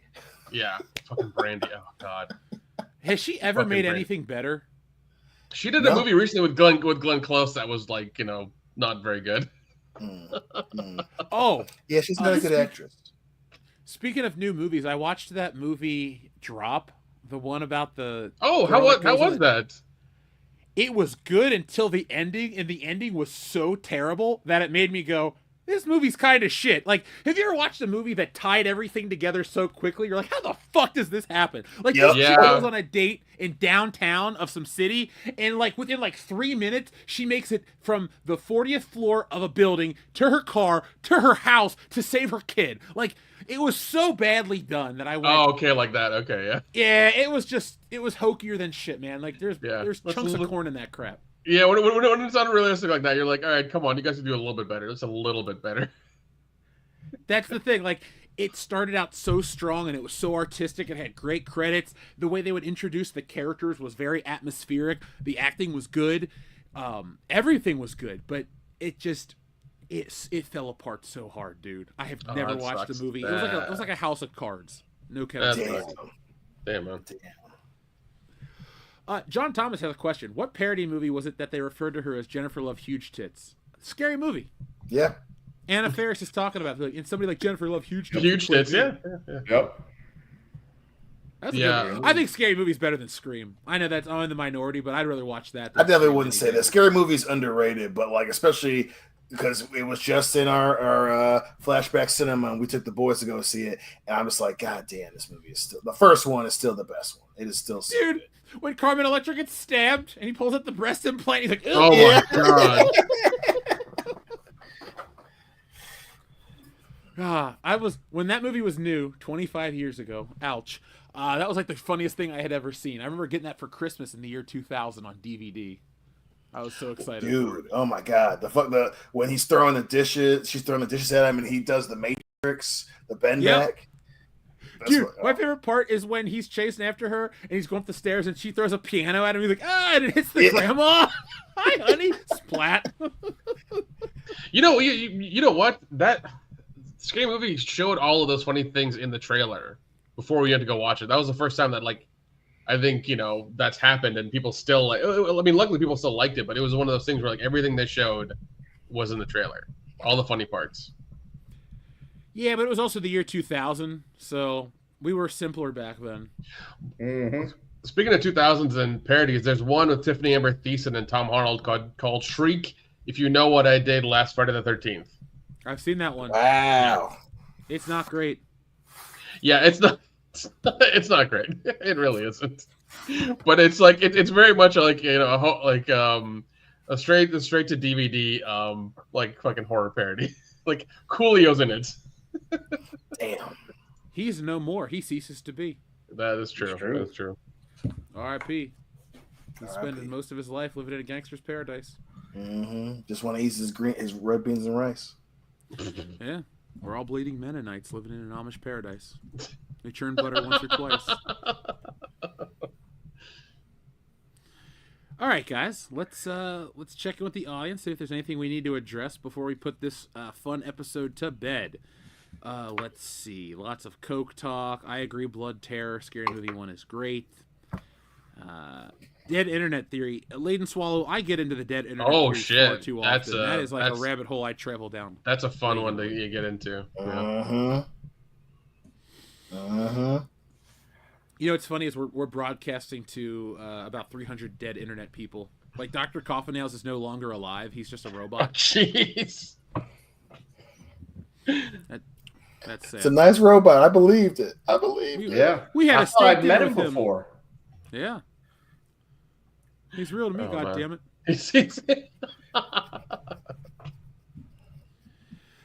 Let's see. He just did American Pie marathon. It hurts to watch how much.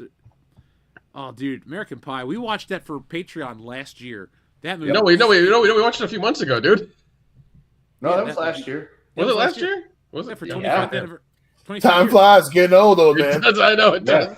I say I was still in New Mexico when we watched that one, so that was last year. Because in a couple of days it'll be 1 year of us living in Vegas. Nick, do you remember your name? No, Blink twice if you need help. Okay, that's two. Dion, get your ass down south. I'm on my way too. You meet me here. We'll drive down together. We'll save him. Okay? Copy that. I'm en route now. I don't care about him. We'll meet at the Rabbit Red Lounge or whatever. No, we'll go to that the porno shop right next to the Smoky Mountains. And then we'll stop over at the In-N-Out Burger in Tennessee. Oh God, there's also a fucking Buc-ee's here as well too. Nice. I've been to Buc-ee's. It's folks in the chat. I recorded a Buc-ee's video like I did Ollie's. Do you want to watch it? I'll put it out. Like I got it. You should. You really should. I've never been. Diane and Devin went, and they fucking love Buc-ee's for some reason. Yeah, Buc-ee's. Dion, have you ever been to a truck stop, Dion? I have. Yeah. You've been to Buc-ee's.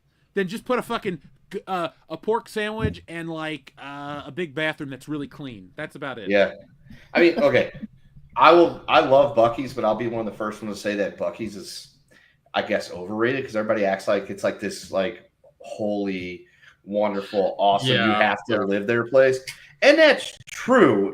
Buc-ee's has everything under the sun that you could want, But at the same time, at the end of the day, it is just a giant truck stop gas station with a beaver logo, which is fine. And I love Buc-ee's. I love when that's going to be one of the hardest parts about not really driving back and forth to Missouri anymore is I won't be passing any Buc-ee's since I'll be flying home. But I love Buc-ee's. But it is definitely made out to be more than what it is. Gotcha. The funniest thing when they built the one here in Exit 407, everybody in town kept asking my mom, "It's like, oh, have you been to Buc-ee's? Have you gone to Buc-ee's? Have you gone to see them?" Like, it's a fucking gas station. Like, it's just a giant gas station. It's not a big deal. Dude, between fucking Lansing and Grand Rapids, Michigan, there's a billboard that says there's a Buc-ee's, 2,000 and something miles that way. Holy shit! And I'm like, what the fuck? Why? Okay, so I have to go. Why that for? They had that before they built the one in Amarillo and Springfield. There would be Buc-ee's signs that I would see on Interstate 40 that was like Buc-ee's 2,500 miles ahead or whatever it is. I can get to one within 2 hours. It's just like, I guess I was a little disappointed because I got the brisket sandwich and it had so much fat. I was driving and spitting the fat out the window. I was like, all right, well, this was a waste of fucking money. Damn. And like, it's not bad, but so in the 90s, I had this shitty stepdad who was a truck driver, and I've been to every truck stop you can imagine in America. The good ones, the bad ones. Buc-ee's just reminds me of like an okay one. Like, I've been to truck stops that have arcades and a steakhouse in them. Like, those are fucking cool. Nice. Yeah, because you're stuck while you're refueling or waiting or something like that, and it's like you can play Area 51 and get a porterhouse for like $12. Area 51, fuck. Dude, I remember that game. When I went to see Independence Day back in the day, I played Area 51, saw Independence Day, played Area 51 again afterwards. It was like, dude, it felt like I was playing Independence Day, the video game. That was the shit. Yeah, like what was it? It was the old Regal Theaters in Sevierville, Tennessee, where me and my friends did that shit too. Yeah, it was that July 4th weekend we did that. Yeah, that was the one game they had in the lobby all the time. It was great. Fucking love that game. Yeah, Michael in the chat agrees. It was that might be the arcade game I want to own the most, next to X-Men. Well, no. Okay, it's what is it? That one, and then what is it? I think it's like Cop Training or whatever's the other one that's like kind of in the same vein as Air 51. Oh yeah, Cop Training one was difficult though. Yeah. Well, it would clay pigeon things and all that. Yeah. It would. You'd go easy, medium, and hard. It was fun though. And then they came out with Air 51 2, which was still like crazy as shit. It was still a fun game. This time the aliens make it personal. I'm like, all right. Yeah. All right, so let me make sure there's nothing we're missing in the chat. Folks, join us on Saturday. You're going to have another video. I'm working on the book, so I might release the Buc-ee's video on Saturday and see how it does just for the hell of it. Fuck it. Here I am at Buc-ee's to see if it's as good as you all say it is. I've gotten their burritos like twice now, and it's been great. I really like them. Yeah, they're great, clean bathrooms. They do. That's really the reason I stop at them, is that really if they're not ever ridiculously full, which they always are, but the clean bathroom is always a plus. Dude, I went to a Buc-ee's at 10 o'clock at night, and you'll see in the video it's got like a line out the door. What the fuck? I was looking at it too. If there was a Buc-ee's closer, their managers make six figures. Yeah, dude. That's some serious money. Yeah, and they spend Buc-ee's. They take security real serious because they're buying up a bunch of cameras and shit. Which I get it. Things are expensive, but pay for your shit. And Buc-ee's is one of those companies that apparently they are not fucking around. Wait, are they like Target, where like if you steal stuff over a period of time, they have like a dossier on you? I don't know if they're there yet, but they put a lot. They're getting like a lot, especially now with cloud servers and stuff. Now with analytics, they're apparently buying cameras for locations that will remember your face. So like they'll, you do something, they add it in their system, and it goes for whatever stores on the network and shit. Like I'm gonna be the guy that gives the finger every time I walk into Buc-ee's. I'm gonna pay. And I'll clean up everything. But I'll be like this to Buc-ee's. That's fine. That's fine. But I know Target does that shit where like they'll have you steal like a couple of times, and then they'll come to your house with the like cops and be like, oh yeah, you've stolen like $4,000 worth of stuff from us over the past like year or two, and they'll come arrest you. So yeah, your Target's loss prevention. They do not fucking around. They spend a shit ton of money on security, and they have their own, obviously, again, like you guys were saying, the cloud thing, so much of their stuff is, a store does something, a store 2 towns over is going to have it the same day, you know, and they do plainclothes guys and profiles of people who shoplifted shit, and they will wait whatever the limit is in whatever state. They will wait till it gets there, and then boom, they will spend money going and after. Dude, Walmart just doesn't give a shit. They really fucking don't. Because they know they're going to make it up in another hour. Yeah. They don't give a fuck. It's like, we've just been robbed and we're good. So, bye. Dude, that is no joke. The Walmart by me is the #1 theft Walmart in the world. They built the police station in the parking lot to deter crime. It didn't work. They don't care. They're still open all the time. Like, fuck it. They make that much money. Yeah, dude. Hand over fist. I just don't like Walmart. Like, I'll go there for toys if I can't find shit, but I don't. Yeah, Walmart's a last minute thing for me. Especially the older I get, the whole putting other stores out of business thing is never fun. But their breakfast sausages, the frozen ones, are pretty dope. I'm mad that I can't get those. You mean the ones that are McDonald's? Essentially, yeah. Yeah, Walmart and McDonald's. Dude, when I was a kid, the local Walmart had a McDonald's in it. I thought it was the coolest thing ever. It's like you get to buy a video game, and then there's McDonald's on the way out. It's like, Mom. The one in Jackson, Michigan had it in like the mid 2000s. Got McDonald's in there, man. Fucking Walmart. Yeah, now they all have Subways, or they don't have anything at all. The one not too far from here is a Wetzel's Pretzels. Ooh, Wetzel's Pretzels are okay. I we used to have one of those in my local mall when I lived out west. Yep. I'm a prefer. This is an Auntie Anne's podcast. Damn right. I do miss when Walmart was open 24 hours though. I really missed that. Like, bring that back, dude. If we were out, like, let's say we went and saw a movie at midnight and it was like 2:30 and we didn't want to go home, we just go to Walmart and see what's up. Like, walk around the aisles, buy something stupid, chill in the parking lot to I miss that world. It's weird, like it doesn't exist anymore. I know I'm older, and don't really like that, but or like you said, go to the movie and you get at 2:30. Maybe you want a fucking pizza or a burrito or something to eat. Walmart, just go get a frozen Ninja Turtles action figures. Ninja Turtles action figures, whatever. Get them, go home and be happy, But no, we can't have that in this world anymore. Can't do it. Oh, Kendo. Before we go to the audience will want to hear this. Kendo, there's a 6-pack of Ninja Turtles figures coming out called 1988 Remastered. They look awesome. I'm even going to pick them up. It's the Turtles, Splinter, and Shredder, but they're like re-engineered versions of the ones that came out about a year ago, and they removed the super textured Ninja Turtle skins. They look great. So, folks in the chat, if you could find out when that goes live, drop me a link. I want to buy those. I haven't wanted to buy Ninja Turtles that bad ever. These look fucking cool. So, maybe I'll need to get a turtle van to go with them, and then that stupid blimp. I know.